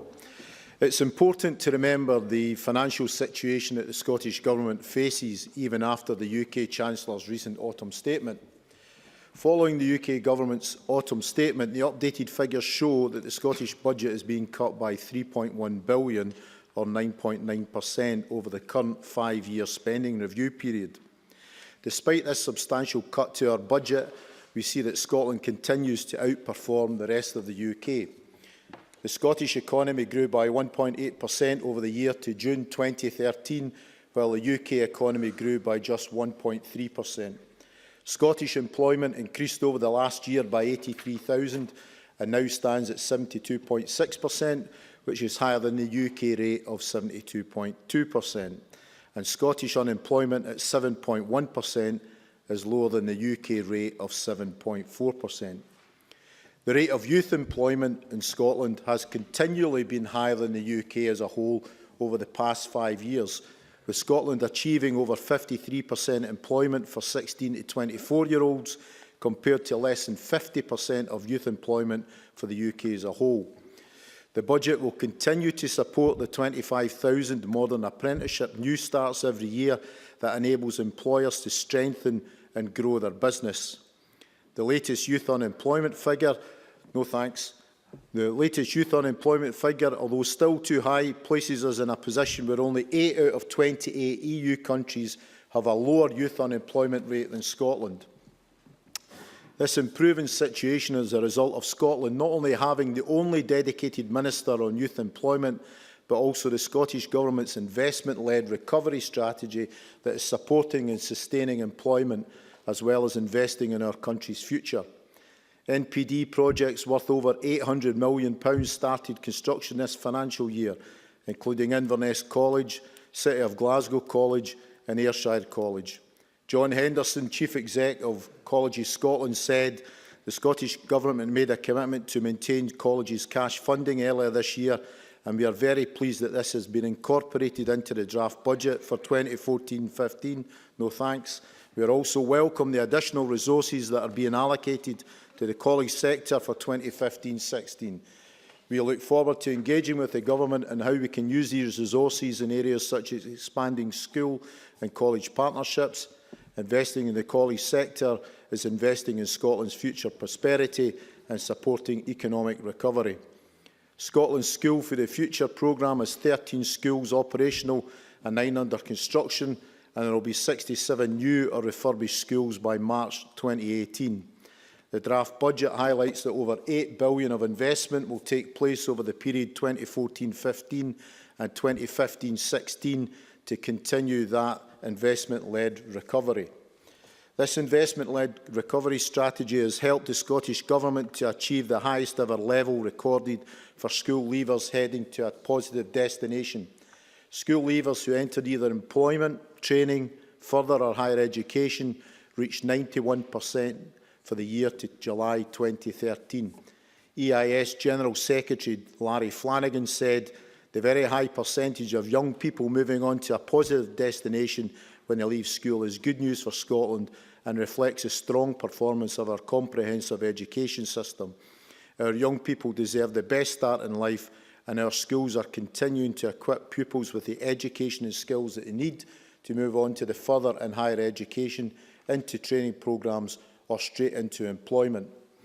The ability of our young people has been recognised in the latest OECD programme for international student assessment rankings that rates Scotland as doing at least as well as, if not better than, a number of leading world economies in literacy, numeracy and science. The latest PISA results from 2012 also reveal that the achievement gap between rich and poor students in Scotland has closed in maths, reading and science. But it's not only on the youth employment front that things are improving. In today's papers, there is a news that the number of women in work has hit a 21-year high at the same time as unemployment overall in Scotland has fallen. The number of women in employment has reached over 1.2 million, and this budget will help sustain and improve this position by investing over £190 million to fully fund 125 additional hours of early learning and childcare. This will see free nursery provision rise from 475 hours to 600 hours per year. Since 2007, with the limited powers the Scottish Parliament has, the Scottish Government has been able to create jobs and boost the economy at a time of unprecedented cuts to our budget from Westminster. Westminster's austerity agenda is holding Scotland back. The Office of Budget Responsibility has stated that the UK's economic strategy is unsustainable and that the UK will run a fiscal deficit in each of the next 50 years. They go on to state about the UK, in the absence of offsetting tax increases or spending cuts, this would widen budget deficits over time and eventually put public sector net debt on an unsustainable upward trajectory. Only with independence, where we have control over the economy, we can do things better and more effectively, bringing about lasting growth and making Scotland a fairer country. Thank you. Murdo Fraser, to be followed by Mark MacDonald. Thank you, Deputy Presiding Officer. I'd quite like to concentrate my remarks on the Finance Committee's report, and specifically on the recommendations made to it by the Economy, Energy and Tourism Committee, which I have the pleasure of convening. And a number of these were picked up directly in the Finance Committee's observations. I think we'd all agree we want to see the Scottish Government use its budget to maximise Scotland's economic potential. In practice, this means putting in place measures that will assist with the growth of Scotland's private sector businesses and industries. There are a number of aspects in the draft budget that have an impact on businesses' ability to do just this, and I'd like to highlight these in the time available. One issue that came up when the committee was taking evidence on the draft budget was that of procurement opportunities, particularly for small and medium-sized enterprises. Now, I'm well aware that the procurement bill is being brought forward and is being scrutinised by the Infrastructure and Capital Investment Committee. And it's very clear to us that there's a large burden of expectation on this bill to improve the availability of public contracts to smaller, more local businesses. During the budget process, I asked the Cabinet Secretary what percentage of Scottish Government spend was won by domestic businesses. His reply was that 80% of the contracts awarded through Public Contracts Scotland go to Scottish businesses. However, what is not clear is whether this 80% of the number of contracts awarded represents an equivalent share of the value of these contracts. It might be, for example, that very large value infrastructure projects are going to companies out with Scotland. And in order to get a true picture of the benefit to the Scottish economy from the procurement spend of the government, we need to know an answer to that. So I was pleased that our committee asked the ICI committee to pursue this issue as part of its scrutiny of the procurement bill. Our committee spent quite a lot of time looking at the performance of Scottish Enterprise, Highlands Islands Enterprise and Business Gateway. Scottish Enterprise has an ambitious target of increasing its number of account-managed companies by 20% over the period to 2015. On the basis of their record to date, it is doubtful as to whether or not this can be achieved. This is an area we need some more evidence on to see what steps are being taken both by SE and by HIE to accelerate the rate of increase. It is clearly in everyone's interest that we see more high-growth companies being brought within the reach of our enterprise network. There are also concerns raised with the committee about the operation of Business Gateway. Now, this is an issue our committee has looked at in the past, and we've asked the Scottish Government for further information as to how it views the performance of the network, and specifically have suggested to the Scottish Government that now is the time for a review of small business support, which would cover both the Business Gateway network and the work of the enterprise agencies. In view of the importance of these agencies to growth in the economy, it's important we keep this under constant scrutiny. Staying with Scottish Enterprise, I was surprised to see that Scottish Enterprise is seeking to fill a gap in its income for the coming year of some £26.3 million from what it refers to as further asset realisations. These are effectively property sales, over and above the routine annual disposal of excess assets. Now, SE admitted in evidence to the committee, and I quote, "This may not be the best time in the economy to dispose of or realise money from these assets." Indeed. If these are commercial property assets, as the great majority will be, it may not be the best time to sell them when the commercial property market is very depressed, and these might achieve a very low value. Effectively, what we might be talking about is a fire sale. Now, I do think this is a matter of some concern, and the committee agreed we should seek further information on what is proposed, and this was picked up by the Finance Committee in its own report. The Scottish Government has put great store by its principle of prioritising capital spend in order to stimulate the economy. It does seem to be rather turning things on its head for Scottish Enterprise than to be disposing of its capital assets at a time when they might not realise the best price that would be achieved in normal economic times in order to fill a gap in its annual income. I'm not sure this amounts to responsible stewardship of the public finances. Scottish Enterprise, HIE, Skills Development Scotland, Visit Scotland and the Scottish Funding Council are all part of the Strategic Forum, which requires to make savings of £40 million in each of the next 2 financial years. From the information provided to us, the projected savings amounted to £27 million for 2014-15. Now, we have to assume, therefore, that the Scottish Funding Council, not under the remit of our committee, are contributing the missing £13 million in savings, but it would be very helpful if we could have that clarified. There did seem to be a certain lack of detail from the Cabinet Secretary on this point when he gave evidence to the committee. And the final point I want to make, Deputy Presiding Officer, is that the committee is concerned about the funding of fuel poverty programmes. We heard in evidence, we've heard it in previous years, that there needs to be £200 million spent annually in order to keep up to date with fuel poverty programmes. Some of that money is coming from the energy companies, and there's a lack of clarity about how much exactly is coming forward from the private sector, and it's very important that's identified. And the Scottish Government, as we've already heard in this debate, decided to take £10 million out of the fuel poverty budget in order to provide support to people impacted by the under-occupancy charge for social housing. To my mind, that is the wrong priority. Already we have a major issue with fuel poverty in Scotland, and it is a matter of regret that that is the budget that was raided. Presiding Officer, there is much in the Scottish Government's budget that can be supported, but there are a number of key areas of concern. And I hope that as the budget progresses through Parliament, we will see these concerns addressed and a greater focus on private sector business growth and support. Thank you. Thank you. And I call Mark MacDonald to be followed by Anne McTaggart. Thank you very much, Presiding Officer. I have to say it doesn't surprise me that one of the leading cheerleaders for the bedroom tax is opposed to money being used to mitigate the impacts of the bedroom tax, but I take a different approach to that of Murdo Fraser, and I welcome the use of that money by Mr Swinney and the identification of those funds to help those most vulnerable, many of whom are my constituents. A couple of observations, Presiding Officer, and I noted in his opening remarks that Mr Gray has effectively planted his and the Labour Party's flags on the issues of the bedroom tax and on the issues of childcare. And I simply say that he may want to pass a memo to his colleagues speaking on housing, on health, on local government, on education, and pretty much all portfolios, that those are the Labour Party's funding priorities, because every debate that we have in this chamber on all of those portfolio issues, we see key Labour members and spokespeople, we see key Labour spokespeople coming to this chamber demanding additional revenue funding for these areas. But it is welcome at least that we now have distilled and clarified where the Labour Party has its priorities set. And furthermore, I note, at least on childcare, Mr Gray has been able to identify where he would use the money in order to fund that, and I'll come back to that in a moment. He's yet to give us, no thank you Ms Maher, he's yet to give us a coherent understanding of where he would use, where he would extricate the extra 30 million to top up the 20 million that the Cabinet Secretary has identified to deal with the bedroom tax. I'm sure that will come in time.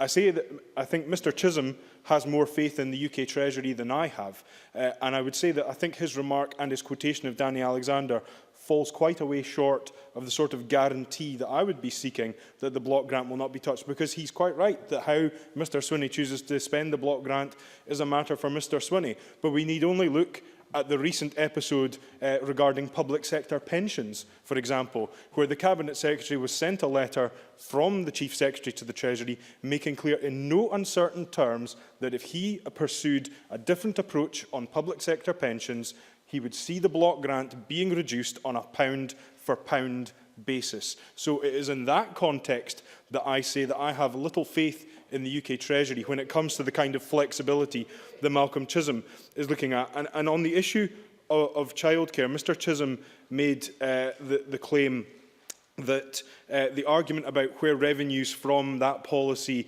and the shift of people into work go is essentially a self-defeating policy. But the point is that if you intend to use those exact revenues that you would generate to underpin and guarantee and fund that policy in the longer term, then it is absolutely a critical element of the argument about that policy, because you cannot deliver one without having the other available to you to fund it. So that's why the argument that the Deputy First Minister makes is critical to this debate. And I simply sound a note of caution to the Labour Party around their enthusiasm around the use of consequentials, because we have to remember that the consequentials at present exist in the budget for only the next 2 financial years. We also don't know what shifts may take place in the overall Dell budget over that 2 years. So the point I make, and it's simply a note of caution to Mr Gray, is that saying that you could fund a long-term policy on the basis of non-guaranteed, not necessarily recurring revenue to the Scottish Government, I think is a difficulty, but I'll take his intervention on that. Ian Gray. The consequentials can't be used for childcare because they're only for 2 years. It's frankly ludicrous. We are considering a budget which is only for 1 year. Even I'm not cynical enough to think that Mr Swinney's not going to fund schools or hospitals after next year because he's only given us a budget for 1 year. all governments budget for 1, 2 or at most 3 years. It's a ridiculous point. Mark MacDonald. No, it's not, because we know that the Scottish Government is going to have money available to it to fund what it has put forward this year in future years. What I'm saying to you is that the additional money, or so I'm saying to Mr Gray, presiding officer, is that the additional money which is coming from consequentials is only additional money for the next 2 financial years. I'm simply sending it as a note of caution to him. I want to touch finally, presiding officer, on the issue of preventative spend, because during the budget scrutiny process, I was a member of the Health and Sport Committee, and we looked as part of our budget scrutiny around preventative spend. I think there are 2 key areas that I think would merit further examination, and perhaps the Cabinet Secretary might have some response to this in his closing remarks. The first is around how preventative spend is being modelled and monitored by public bodies. The AHPs, the allied health professionals, said that they felt there was a lack of evidence base in relation to their sectors. But the RCN highlighted that there was work on a pan-UK level through the Office of Public Management. I'd be interested to know from the Cabinet Secretary if that is work that the Scottish Government has been able to feed into, or indeed see the work that is being done there. And the second question, and I think a question that relates to how we ensure that we get the best out of preventative spend, is around sometimes who makes the spend is not necessarily who derives the benefit from that spend. And sometimes I feel there can be a reluctance from some public bodies to say that they will make significant preventative spending decisions because it might not be their particular area that would derive the benefit. For example, you could say that a preventative spend in education, for example, might deliver a significant saving in future in criminal justice, as a simple example. So we need to ensure that these things are being borne sight of, and that we're not seeing silos creeping in terms of the preventative spend agenda. Many thanks. I call Anne McTaggart, to be followed by Linda Fabiani. Thank you, Presiding Officer. And this afternoon I rise firstly to congratulate the Finance Committee on their approach to the report, and what a comprehensive report it was, and thanks to the clerks who put that together. And also to represent the interests of my constituents across Glasgow and to my colleagues in local government. Presiding Officer, this budget could have addressed the most dire economic circumstances that we have faced for a generation. Local authorities are the very last line of the defence against the Westminster austerity and Holyrood point scoring, using their scarce resources to mitigate the worst excesses of both. Yet this budget limits the power to provide any real form of relief for disabled people or those on low incomes and those most reliant on public services, the most vulnerable in our society.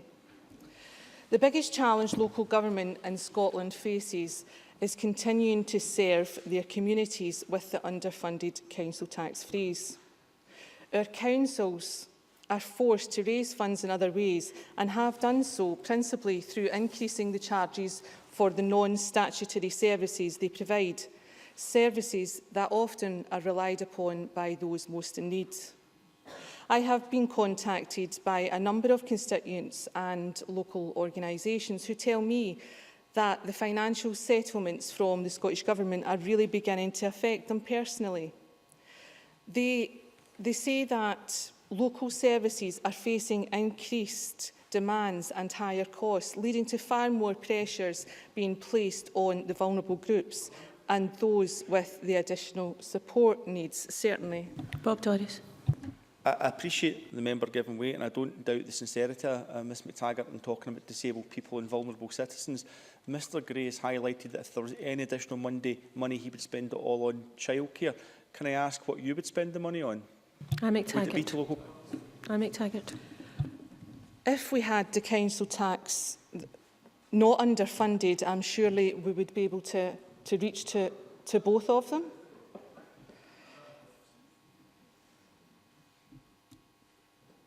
Presiding Officer, the harsh reality is that the council tax freeze disproportionately benefits the rich, whilst the increased reliance on local authorities on council charges disproportionately affects those most in need. Those families who are most likely to rely on council services lose out, whilst people owning the most expensive properties reap the biggest rewards. The cumulative, could I just say this one and then I'll take you in, sorry.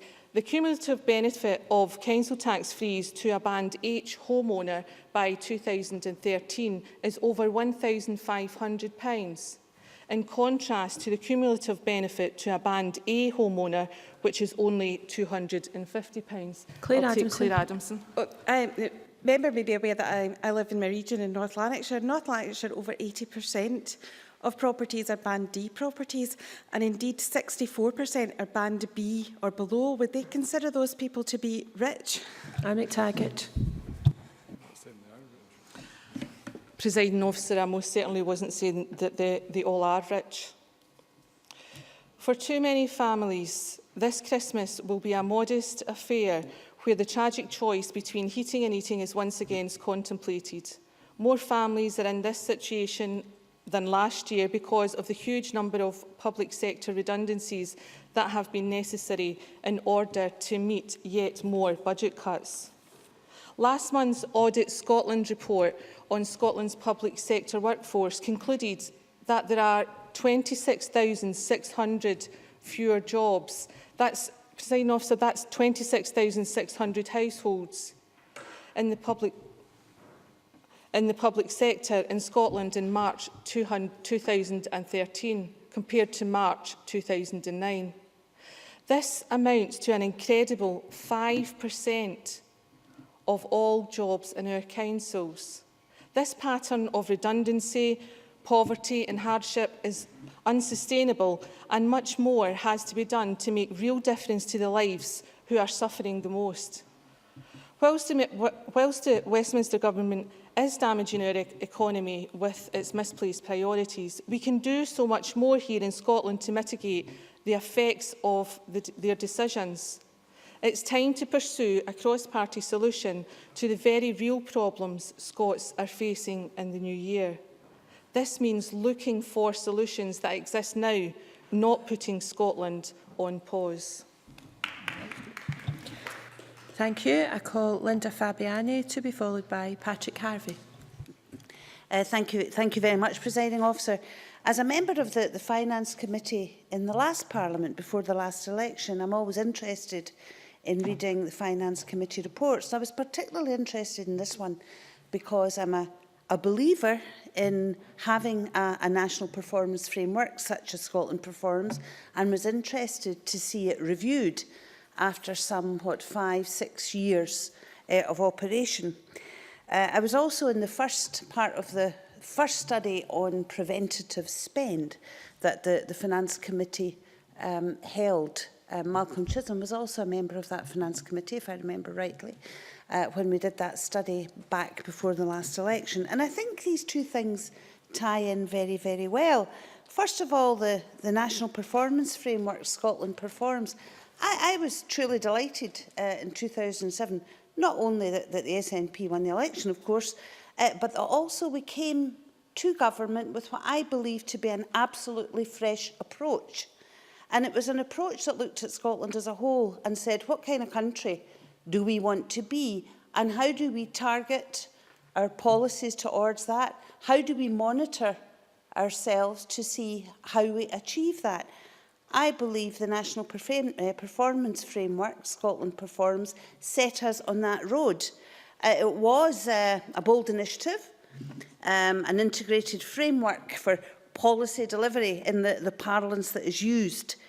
But it was a mechanism to assess Scotland's performance and to have the discipline that said we have to look at successes, we have to look at failures, we have to look at what's best for our society as a whole to move forward. And we heard the Cabinet Secretary talk about the measurements of GDP, employment, unemployment, economic inactivity. I was also very glad to see in the report that he was open to reviewing and revising the indicators based on discussion, because I think that's very important too. And I was a member of the steering group that Oxfam ran, along with Patrick Harvey, on the Humankind Index. And I know that the Cabinet Secretary was interested in looking at some of these findings. So again, I think the wider discussion beyond the findings of the Finance Committee is certainly worth having. That brings me on to preventative spend, a major issue. And I think it was Anne McTaggart that just talked about cross-party action. And one of my great wishes and aspirations for our Parliament, right from the very start, was always that we would get beyond the petty party politics that we hear so much of in here, and that we would recognise that our country faces some big issues and that surely there's consensus that we could have over some of these big issues, and that no matter who was in power, we could move towards attaining some of these. That ties back into the assessment of the nation with Scotland Performs.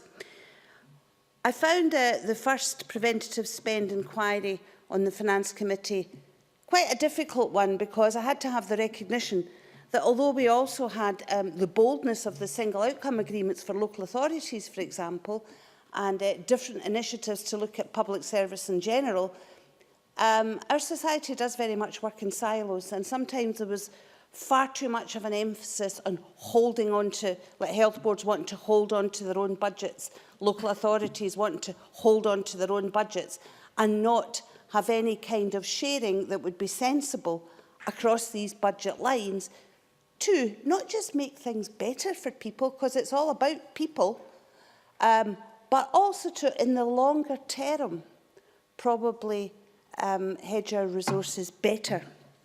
Again, that brings me on to the working together. Consequentials in relation to the budgets, in relation to what's been coming from Westminster after the autumn statement. I was interested to hear that all of a sudden the consequentials have all to be spent in childcare, have to be spent to finally mitigate the remnants of the bed tax mitigation that we've already carried out, because I sat in the Welfare Reform Committee and it wasn't even raised as part of the budget scrutiny that we should look at the bedroom tax again. I absolutely welcome in the budget the fact that we are trying to mitigate the effects and alleviate some of the effects of welfare reform that we have had imposed on us. I mean, when I look at the news this week, over 500,000 people turned to food banks in the UK since April, thousands hit by welfare penalties. You know, and I hear Willie Rennie saying at First Minister's questions, we've turned the corner and things are good. I'll repeat, it's about people, and there's an awful lot of people that it just ain't good for. And so I also have to say, I find it a bit galling when we're sitting with an opposition party who talk about working together, who couldn't even vote together to try and bring some of the powers into this Parliament in relation to welfare reform. We hear them saying, use the powers you have, use the powers you have. Well, you know, we could have had a lot more powers. We could have been doing better than just tinkering around the edges of trying to alleviate some of the issues that are being imposed by Westminster. We could be doing a lot more, and it's back to what Anne McTaggart said. I'm just finished. It's about working together and cross-party saying, what's best for Scotland? How do we want Scotland to perform? Let's go on and do it. Thank you. Patrick Harvey, to be followed by Bob Doris, and after which I will, I think, have time to call Jean Urquhart. Thank you, Deputy Presiding Officer, and can I extend my thanks as well to the Finance Committee for their work in producing this report and bringing it to the Chamber today. A few words, first of all, on the National Performance Framework. Members of the Green Party have probably been boring you all for years with speeches about why it's important to move away from narrow metrics like GDP growth and have a broader understanding of the economic health of our society. Broader metrics like the Humankind Index that Linda Fabiani mentions. But you don't have to be a Green. You don't have to take the position that says everlasting economic growth is impossible on a planet of finite resources and that the everlasting pursuit of it will be destructive. You don't have to take that view to recognise the reality.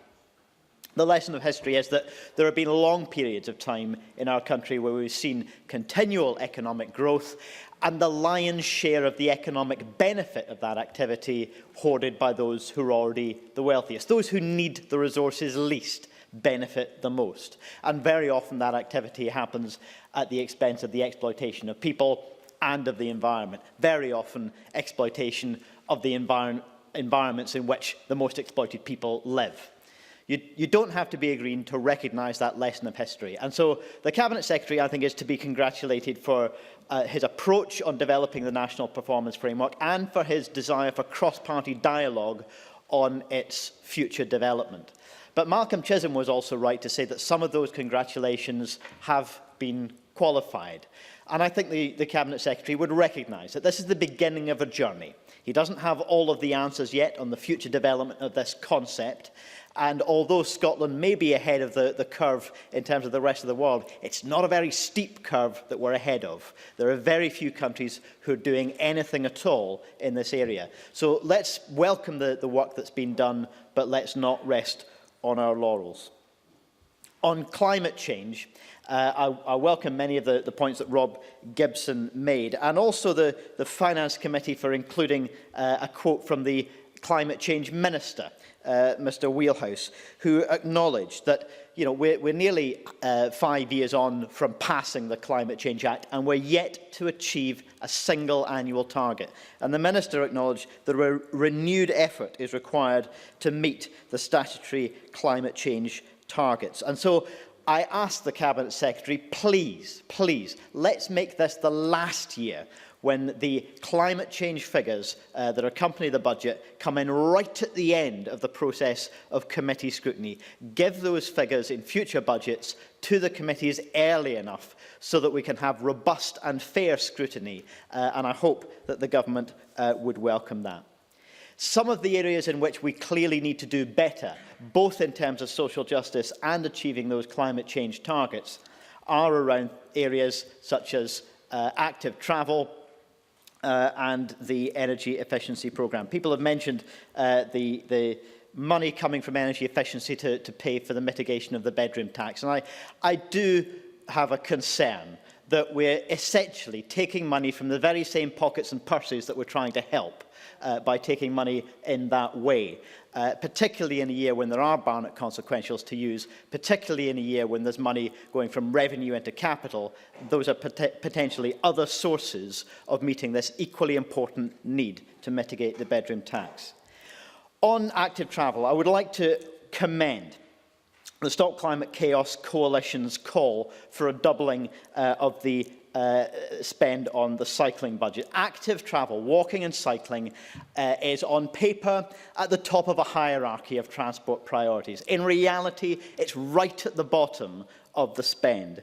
And the government has increased that a little this year, but it's still way short of what's necessary in order to meet the government's own priority of 10% of journeys by bike by 2020. So let's see a bit more focus there. On that wider health impact from active travel, though, there's a real opportunity to complement the government's approach on preventative spend through the initiatives like the change funds by building one around active lifestyles, healthy choices, healthy behaviour. Now, the government at the moment has something called the Community Health and Food Scotland project, and it's just been brought under the auspices of NHS Health Scotland. But it's a tiny, tiny budget. It's about £60,000 a year. Demand massively outstrips supply, and I suspect demand for those budgets would be a great deal higher if many people had actually heard of this initiative. Another Scottish Government Minister, Shona Robertson, has told us before that obesity currently costs Scotland £457 million a year and could increase to up to £3 billion a year unless we get a grip of the issue.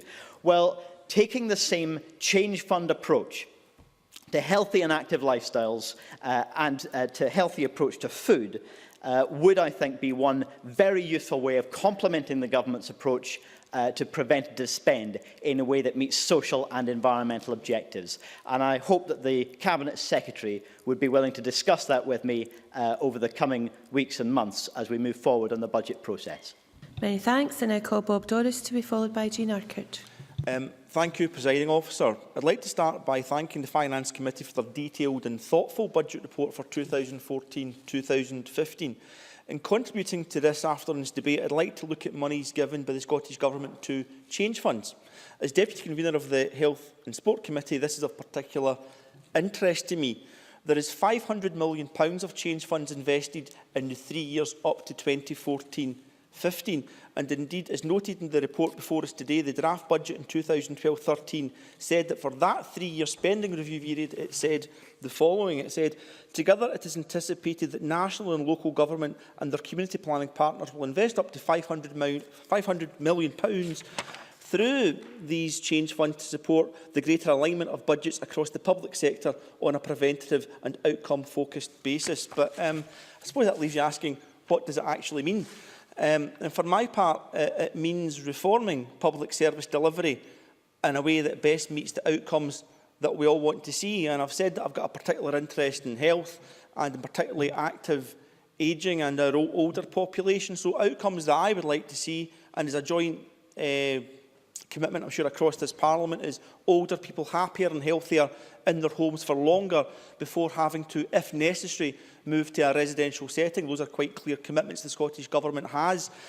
Less unplanned visits to hospital acute services because, for example, slips, trips, falls, and I could go on in relation to that. Or perhaps less older people not getting a delayed discharge and been stuck in hospital wards longer than they actually have to be there. And we've heard in recent weeks Alec Neil, the Cabinet Secretary for Health, talk about a 7-day healthcare service in order to help achieve that. So quite clear outcomes that we're trying to achieve using change fund money. So when I see £420 million being used in the change fund for older people between 2011 and 2016, including £70 million in the budget that will be before us early next year, I welcome that hugely.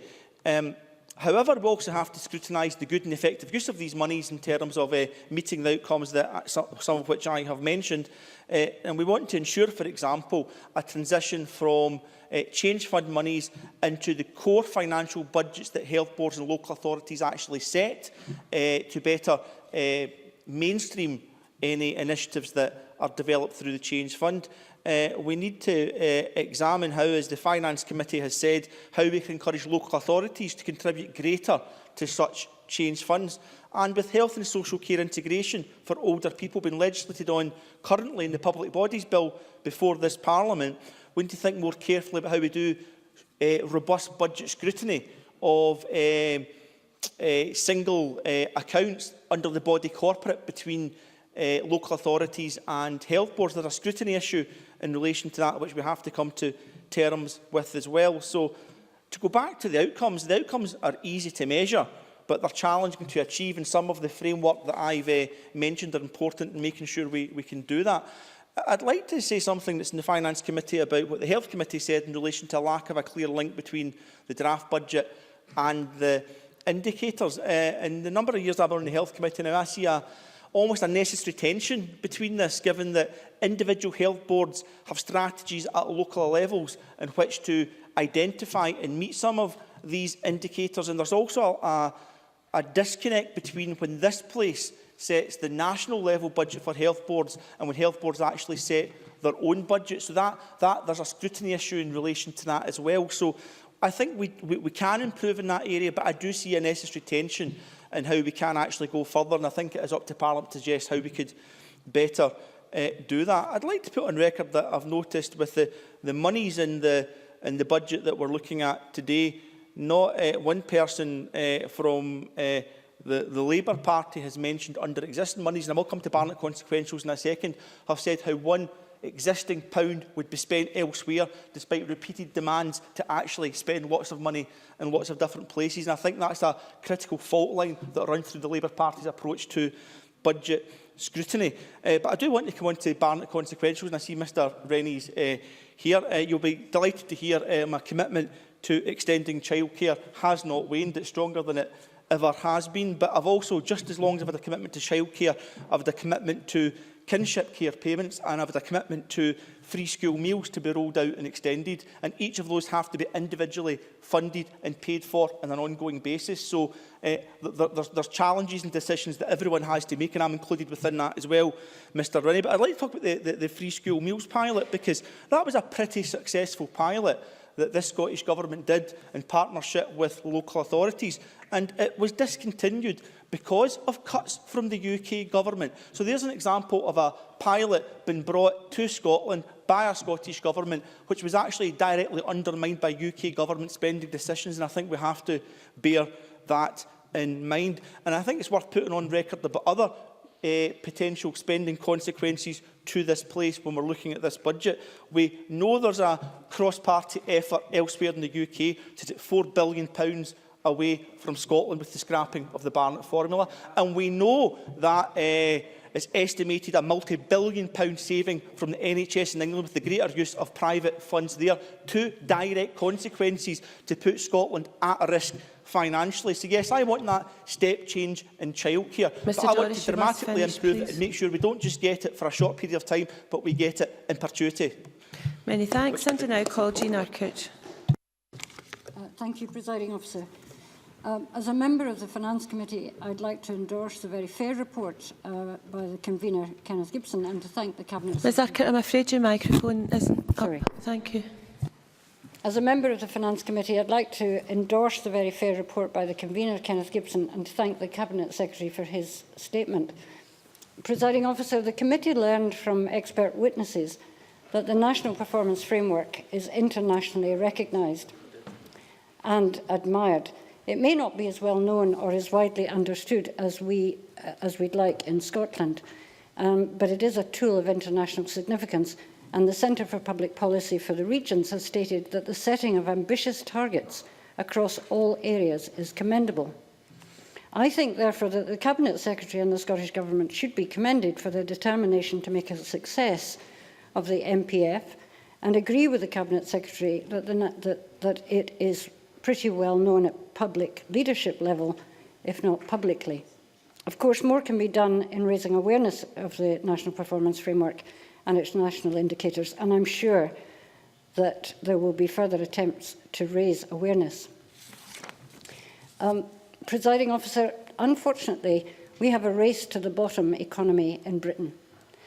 As a result, Scotland is one of the most unequal societies in the world, with the wealthiest households 273 times richer than the poorest households, according to Oxfam.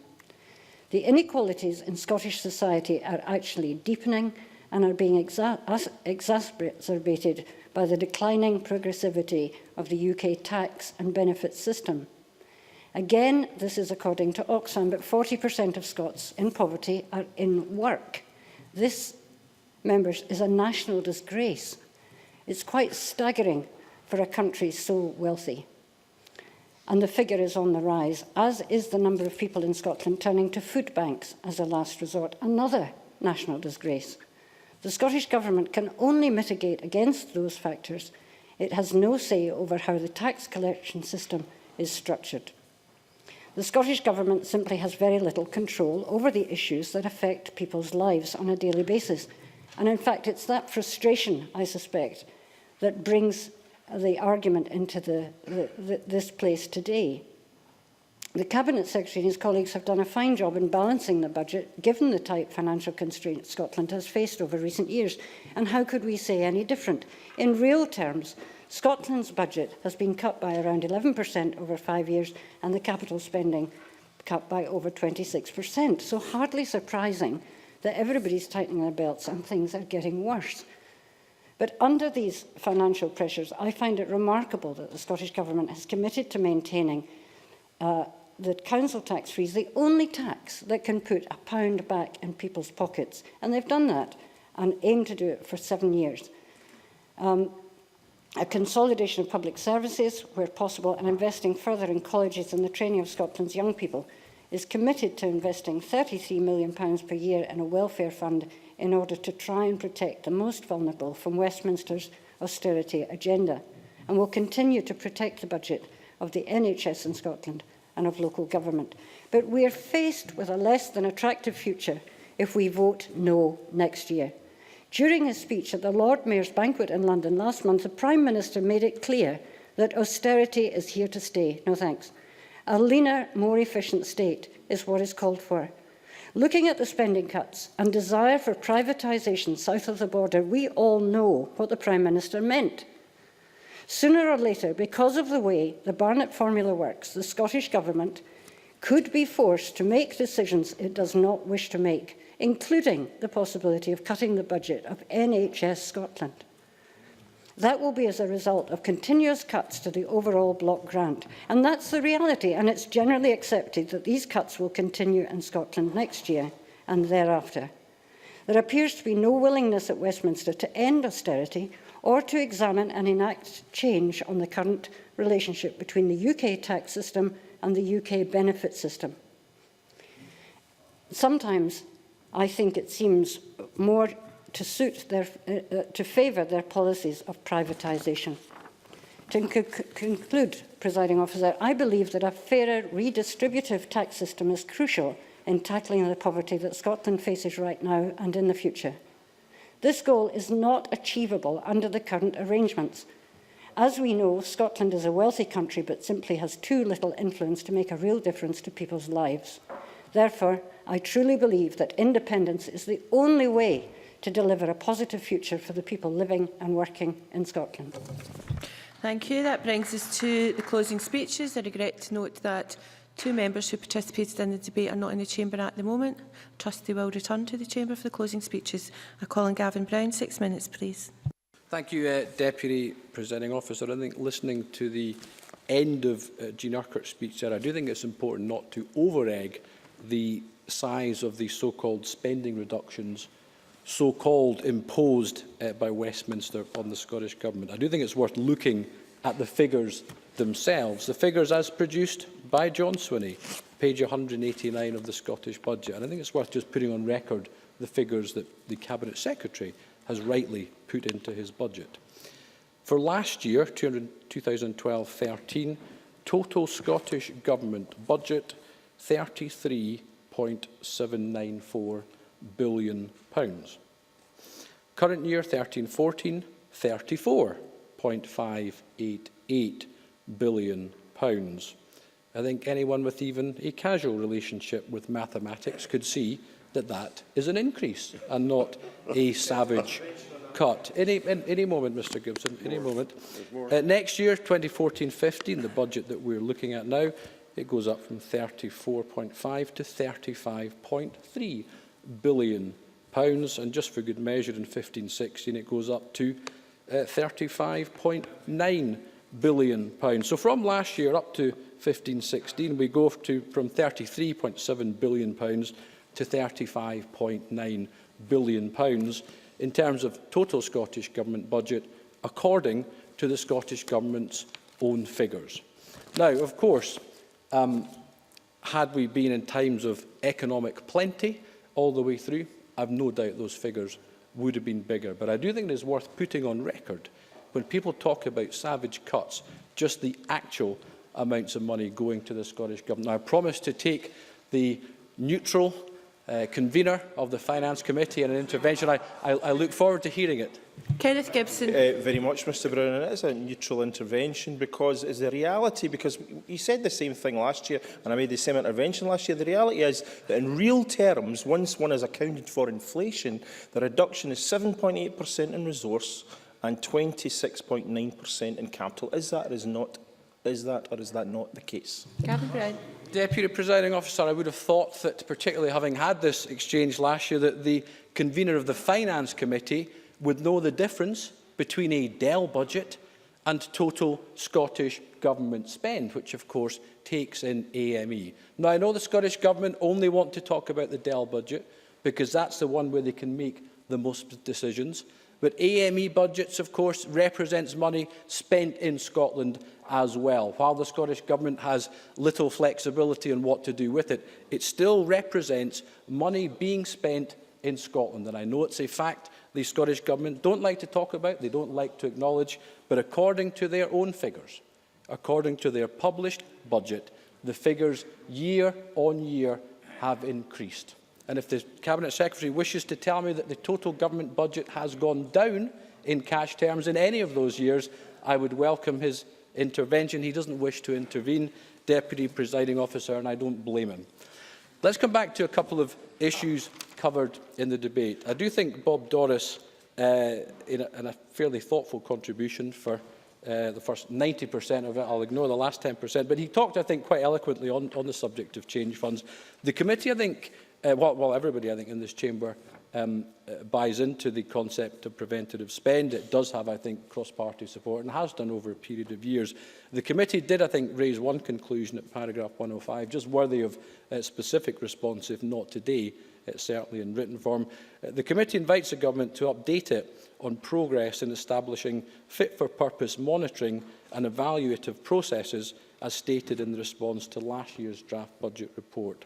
Now, I take on board comments made last year by the Cabinet Secretary that it is very difficult to evaluate exactly, again, every single public pound that is spent. But I think given the size of money going into change funds, Bob Doris referred to a figure of £500 million, it is worth, I think, looking carefully just to make sure that we are actually spending the money, as it were, on preventative spend as opposed to covering gaps, so that we do actually get longer-term results. Deputy Presiding Officer, my colleague Murdo Fraser made a couple of comments which I hope will be responded to as well by the Scottish Government. One of them is the percentage of contracts awarded via Public Contracts Scotland to Scottish companies. We heard the figure about the number of contracts. What is the figure, though, about the value of contracts? I think that would be very useful information and quite important for the Chamber to know. He also made the comment that Scottish Enterprise talked about a gap of £26.3 million in the budget this year, which I think I understand is to be covered by extra property sales over the course of the financial year. Again, the point was made about whether it is the best time to dispose of property, but further to that, is that actually a good way going forward, selling property now, which is then lost, to cover a single-year revenue gap? Presiding Officer, let me finish where I started, because I think the debate started today, quite rightly, from Mr Gibson on the subject of the National Performance Framework. The evidence given to the committees and the conclusions reached by a number of the committees, but that the linkages should be improved. Now, the Cabinet Secretary threw down the challenge to the committees to come to him with more detailed proposals and suggestions. I think that's a fair comment from him. There is work clearly for Parliament to do, but I think there is work also for government to do. And I say to the Cabinet Secretary, will he work in tandem with the committees and perhaps take the lead on this issue by convening a meeting so that we can drive this forward together, not waiting purely for the Parliament to do it alone? Because in 12 months' time, we will have a similar debate in this chamber, Deputy Presiding Officer. Can we say something more positive on the subject of linkages in 12 months' time or not? Thank you very much. And now calling Jenny Mara. Up to 6 minutes, please. Thank you, Presiding Officer. The Finance Committee report and today's debate have highlighted some important points and recommendations on the Government's proposed spending. Now, one theme that runs through the report and which has been highlighted in this afternoon's debate is how we can better match and measure the outcomes that are delivered through the Government's £35 billion budget. Specifically, and not for the first year, the Finance Committee has found it difficult to assess the Government's spend against the National Performance Framework and has called for the development of this tool to better understand how the money government spends on delivering core policies is contributing to the outcomes it wants to see for Scotland. Now, I think there is an opportunity here for the Scottish Government to be smarter and better at delivering a budget that engages the key challenges facing Scotland now, a point that's been highlighted through this afternoon's debate. And that's something which is tantamount to the public's understanding of what their government is doing for them, because government is about choices, and those choices never being mutually exclusive. So the need for policies that follow priorities linked to our performance indicators is an important one, not least when several of those indicators show room for improvement. And this is something evidenced through the committee's scrutiny of the government's prioritisation of preventative spend. In assessing the change funds, for example, the committee welcomed additional money for the Early Years Fund, but noted a lack of investment at a local level. And part of the reason for this lack of investment, as evidenced by the Local Government and Regeneration Committee, is the difficulty that local authorities have reprioritising their spend to target appropriate preventative policies in extremely difficult circumstances. And this is a point I think we've heard right through this afternoon, from opening remarks by Kenny Gibson on behalf of the committee, from Ian Gray on behalf of Labour, and from Anne McTaggart and Bob Doris specifically in the open debate. However, as my colleague Neil Bibby focused on in his speech, there are other levers the government can pull now to significantly strengthen its preventative spend agenda in the early years. And Labour's proposal to use the money and the powers we have here in Scotland now to deliver childcare to 50% of 2-year-olds would benefit nearly 300,000 children in Scotland now, investing in their well-being and education from an early age, and providing parents in Scotland with the opportunity to get back into work at a time when our economic recovery needs them. This policy, we believe, embodies effective preventative spend and is within our gift, within the powers of this Parliament, and was in the gift of the Autumn Statement and the Barnett Consequentials to do now. Another area that the committee's report touches on, and which has been well rehearsed in this chamber, is the impact of welfare reforms on local authorities and communities across Scotland. And in evidence to the Welfare Reform Committee, the Cabinet Secretary indicated that £20 million to mitigate the bedroom tax was the maximum that is legally allowable. However, as we have also heard this afternoon, the Chief Secretary to the Treasury, in response to a question of whether the Scottish Government would be penalised for providing more than £20 million, said that what the Scottish Government does with its block grant is a matter for the Scottish Government. And the Scottish Government has the opportunity to go further than they have committed to, and to fully mitigate. Yes. Jamie Hepburn. I think Ms Maher is mistaken. The Cabinet Secretary didn't actually appear before the Welfare Reform Committee. It was the Deputy First Minister. And when she was before the Welfare Reform Committee, not one Labour member asked for any more money for the bedroom tax. Jenny Manna. I apologise to the member for my mistake. I think it was actually the Finance Committee that the Finance Secretary appeared before. But making the same point, and saying exactly the same thing, because I'm sure the member agrees with me, and I know members across this chamber, we've rehearsed it many times, know that the bedroom tax is causing misery in our communities that we all represent across the country. And I don't think there should be any hesitation in bringing forward the full £50 million to mitigate that impact. And that is our ask. In conclusion, Presiding Officer, we welcome the committee's report and its recommendations. I think this has been an interesting, balanced and enjoyable debate. They are robust in their recommendations and challenging to the Scottish Government, and highlight several areas where we could do better on matching our budget to the outcomes we want to see for Scotland. Scottish Labour's proposal on childcare and the bedroom tax harness that spirit by offering practical solutions to enduring problems. And I would ask the Finance Secretary to use the power and the money in his budget to do these things now. Thank you. Many thanks. And I now call on John Swinney, Cabinet Secretary. You have up to 8 minutes. Presiding Officer, could I just address some of the issues that have been raised in the debate by members? First of all, Mr Gray has been absolutely clear that the Scottish Government, in terms of his view of the budget priorities, has to use the consequentials that we have received from the United Kingdom to extend the availability of childcare. And I assume that we have to find other resources from other areas of the budget to mitigate all of the implications of the bedroom tax. So I think Mr Gray has put on record very clearly the Labour Party's priorities. I think most of the Labour members were reasonably on message today on that question, although Anne McTaggart made the case for more money for local government. And I was in the chamber for First Minister's question time today when I heard Joanne Lamont marshalling an argument about a lack of staff in the health service in Scotland. And I presume if we are to have more staff in the health service in Scotland, they will have to be paid. And if they have to be paid, that means more money for the health service. So I just delicately suggest that if there is to be this discipline, iron discipline, around the childcare provision and the bedroom tax, the Labour Party needs to be just a tad more disciplined about the propositions it brings forward to Parliament on a daily basis. Now, of course I'll give way to Scree. Ian Gray. Mr Swinney's right in that I said if he wants to improve his budget, in our view, there are two things he could do for a start.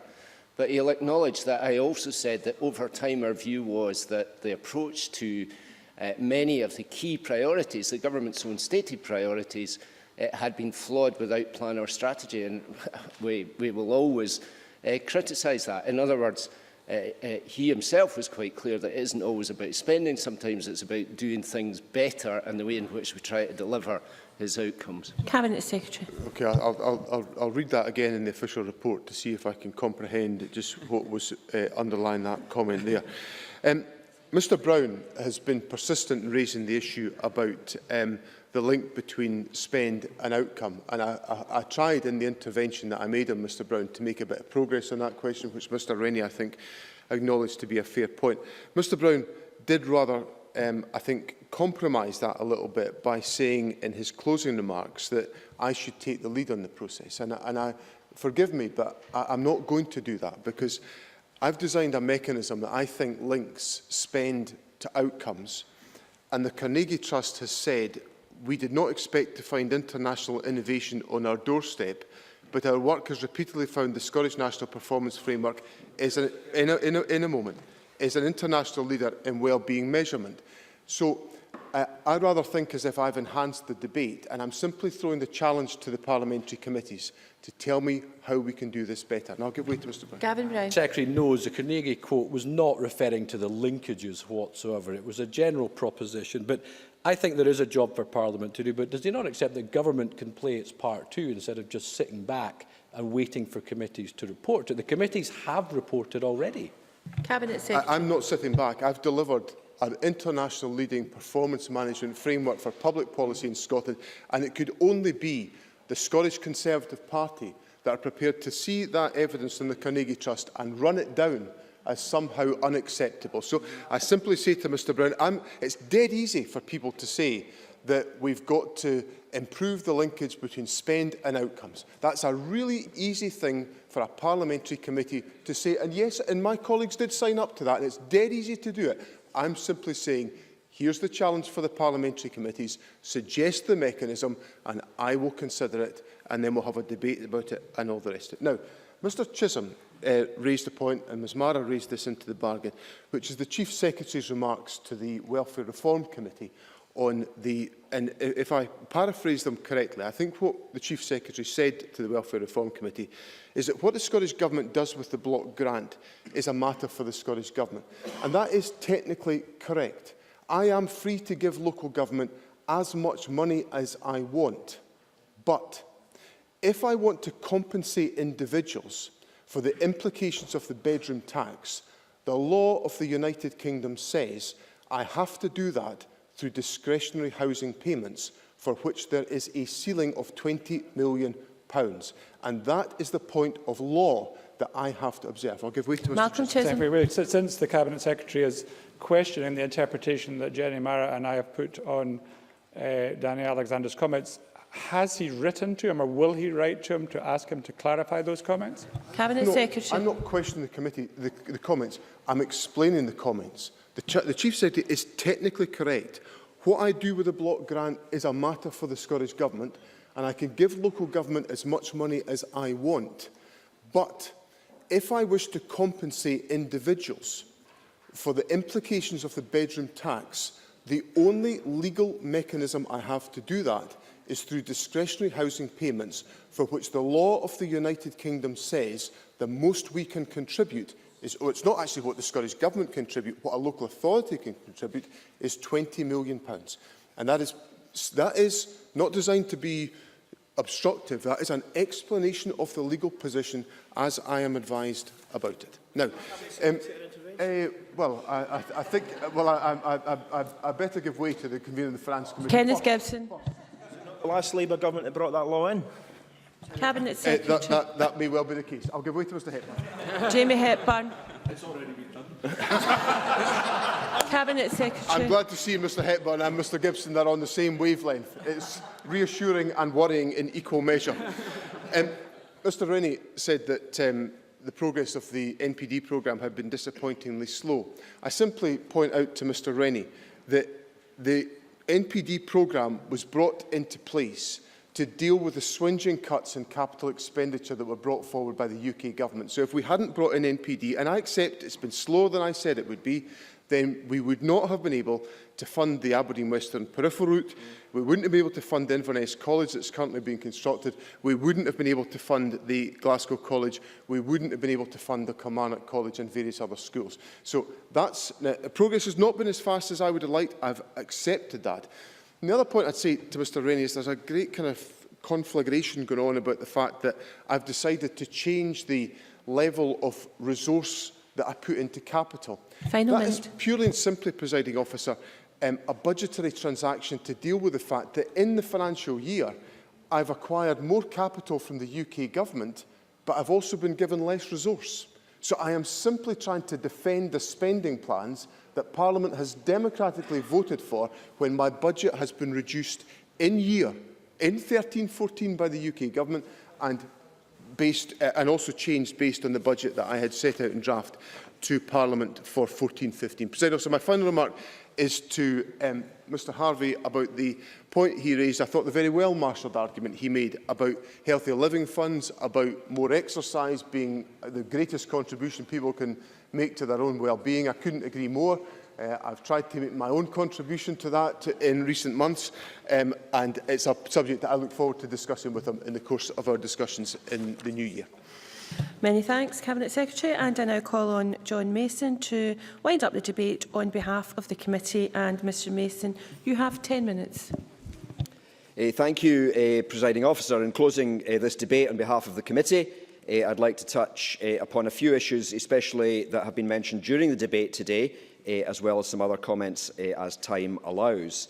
And I would echo the thanks of the convener to the various people who have contributed to this budget process, because even practical issues such as arranging our trip to Arbroath, I know involves a lot of work. And I also thank all those who have made useful contributions, in fact everybody's contribution this afternoon, some of which obviously we all agree with more than others. If I've got time, I'll touch on some of the workshops we had in Arbroath, which was extremely useful as we listened to local people. Touching first of all on the National Performance Framework, the convener spoke earlier about the NPF and Scotland Performs website, and I would not otherwise have spent a lot of time on it other than it has been mentioned quite a lot by the earlier speakers. I think it is worth highlighting a statement we heard in evidence from Professor Jeremy Peat of the Royal Society of Edinburgh, who said, "I think that Scotland should be proud of the NPF. It's a remarkable achievement to have got something so detailed, so regularly presented and so transparent in terms of the data, targets and information that are set out. It's a hugely positive base from which to proceed." And I think that makes the point, and that came through at committee, that nobody is saying it is the final article and cannot be built upon, but it is something that we all want to build upon. This sort of positivity about the NPF was welcomed by the committee, but I think we have to accept it is not well known across the general public, and more needs to be done, or more could be done, perhaps, to promote its use, especially in supporting scrutiny of the budget. Now, we had quite a range of comments about the NPF, and a number of members, Mr Swinney himself, referred to it, Mr Gibson referred to it in his opening remarks, and a reference was made to the Carnegie Trust and the Royal Society of Edinburgh being very positive. Also the point that Scotland Performs is not just a measure of government, but is a measure of the whole country. And I think that does take us into an area of complexity as to who are we actually measuring and how are we measuring it. And I think partly that it's not just a question of fact, it's a question of putting that across both to the public but even to academics as well, as to who is responsible for what. And I thought there was a kind of useful intervention, I think it was from Ian Gray, about would the Cabinet Secretary accept it was always his responsibility if something went wrong. And clearly we all agree that that would not be the case. But sometimes differentiating between what the government has done and what it's responsible for in the outcomes, and what other factors have come into account, can be quite difficult. And a number of speakers have touched on this whole area of outcomes and outputs, and particularly the NHS has been mentioned. And on the one hand, the satisfaction of a lot of the public with the NHS, and yet measures of output like the number of nurses. And going on to preventative spending, we've seen clearly at committee in one sense that if we were successful in keeping people out of hospital, which I think a lot of us would like to do, that in a sense would mean fewer hospitals and would mean fewer nurses. And yet few politically might dare to stand up and actually say that they welcomed fewer hospitals and fewer nurses. Gavin Brown talked about wanting a stronger link between the spends and the outcomes, and Mr Swinney intervened on that about looking for detail as to how these stronger linkages could be achieved. And I have to say, I didn't think I'd be saying this, but I have to say I was struck by Mr Hepburn's comment that, and I think he actually struck the nail on the head on this, that we all have a responsibility, I think, to be asking questions and to be using the NPF in debates in this chamber and on committee. And it is perfectly feasible for all of us, and I'm as guilty as anyone, as to perhaps not when we're questioning government ministers or anyone for that matter, as to what are they doing, how does it tie into the NPF, how does it tie into the indicators. And I think there's a lot of potential in that area for us all to get involved and move forward. Now, yes? Claudia Beamish. Thank you. I thank the member. Would the member agree with me that in relation to longer-term issues such as climate change, that the MPF, as highlighted by the convener of the RACI committee, is extremely important, and that those indicators are, go beyond each government in terms of what we have to achieve? John Mason.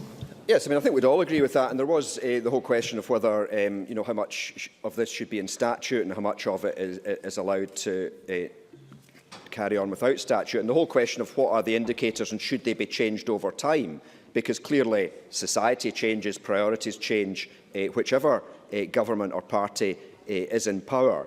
And I don't think we reached a final conclusion on that, because we had suggestions of putting a limit on the number of indicators and others who would prefer them to expand. If I can move on just to touch a little about what we did in Arbroath when the Cabinet Secretary joined us there in the afternoon. But in the morning we had a very useful time listening to the views of local people and organisations. I myself sat in a small group consisting of a diverse range of participants, including representatives from Angus Council, local small businesses, the Prince's Trust, Enable and others. And I think it soon became clear that there was a range of familiarity with NPF. Some participants were very familiar with it, while others, frankly, had little knowledge of it at all.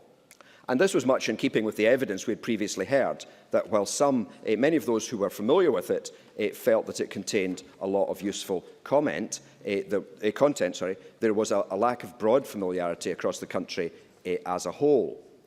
Despite the differing levels of familiarity, when the group moved on to discuss some of the issues addressed within the NPF, it became clear that many of these issues are tangible and of everyday relevance to people. Coming as I do from Glasgow, with a tendency to be slightly city-centric, it was helpful to hear different perspectives from smaller towns such as Arbroath and its neighbours in Angus. And we heard how many local businesses have particular issues with competition and from the bigger cities and so on and so forth. If I can move on to preventative spending. As previously noted, this has been a key area of interest and has also been mentioned to quite a large extent this afternoon. Both the current Finance Committee and its predecessor have concentrated and spent a lot of time on preventative spending. Clearly, national and local government have finite resources and must utilise them in the most efficient and effective ways possible. However, the committee recognises the challenges faced by public bodies. These challenges were summed up, for example, by Glasgow City Council, when they said that the expectation is that we will treat the population and their needs as they stand right now. Yet prevention and early intervention dividends be felt much further down the track, 5 or even 10 years away. The reconciliation that health boards and local authorities are left to deal with comes from the fact that the pressing needs and the expected gains do not always coincide. And I think that's been touched on a few times this afternoon. For example, that education might be spending a bit of extra money now in prevention, but the benefit later on would be health or prisons or one of these areas. While progress towards integrating the provision of public services has been made in some areas, perhaps most notably in the Highlands, we heard from others such as Fife Council, which spoke of some of the challenges faced, stating that the success of prevention and early intervention will depend on the reshaping of mainstream provision and universal services. It is not about a small targeted response, it is about reshaping the whole system. Now, just to touch briefly then on some other comments that were made in the debate, the whole idea of disinvestment was mentioned earlier on. Malcolm Chisholm mentioned that. And I think that's going back to what I just quoted from Glasgow City Council, the difficulty that we are looking at a moving playing field, that the demand, for example, with hospitals and elderly care may be increasing. So disinvestment doesn't mean necessarily closing a hospital, but it might mean not opening an extra hospital because more people can be kept at home. And I think we have to accept that these are tricky. The whole area was touched on by a number of people in the budget about where money should be spent and priorities.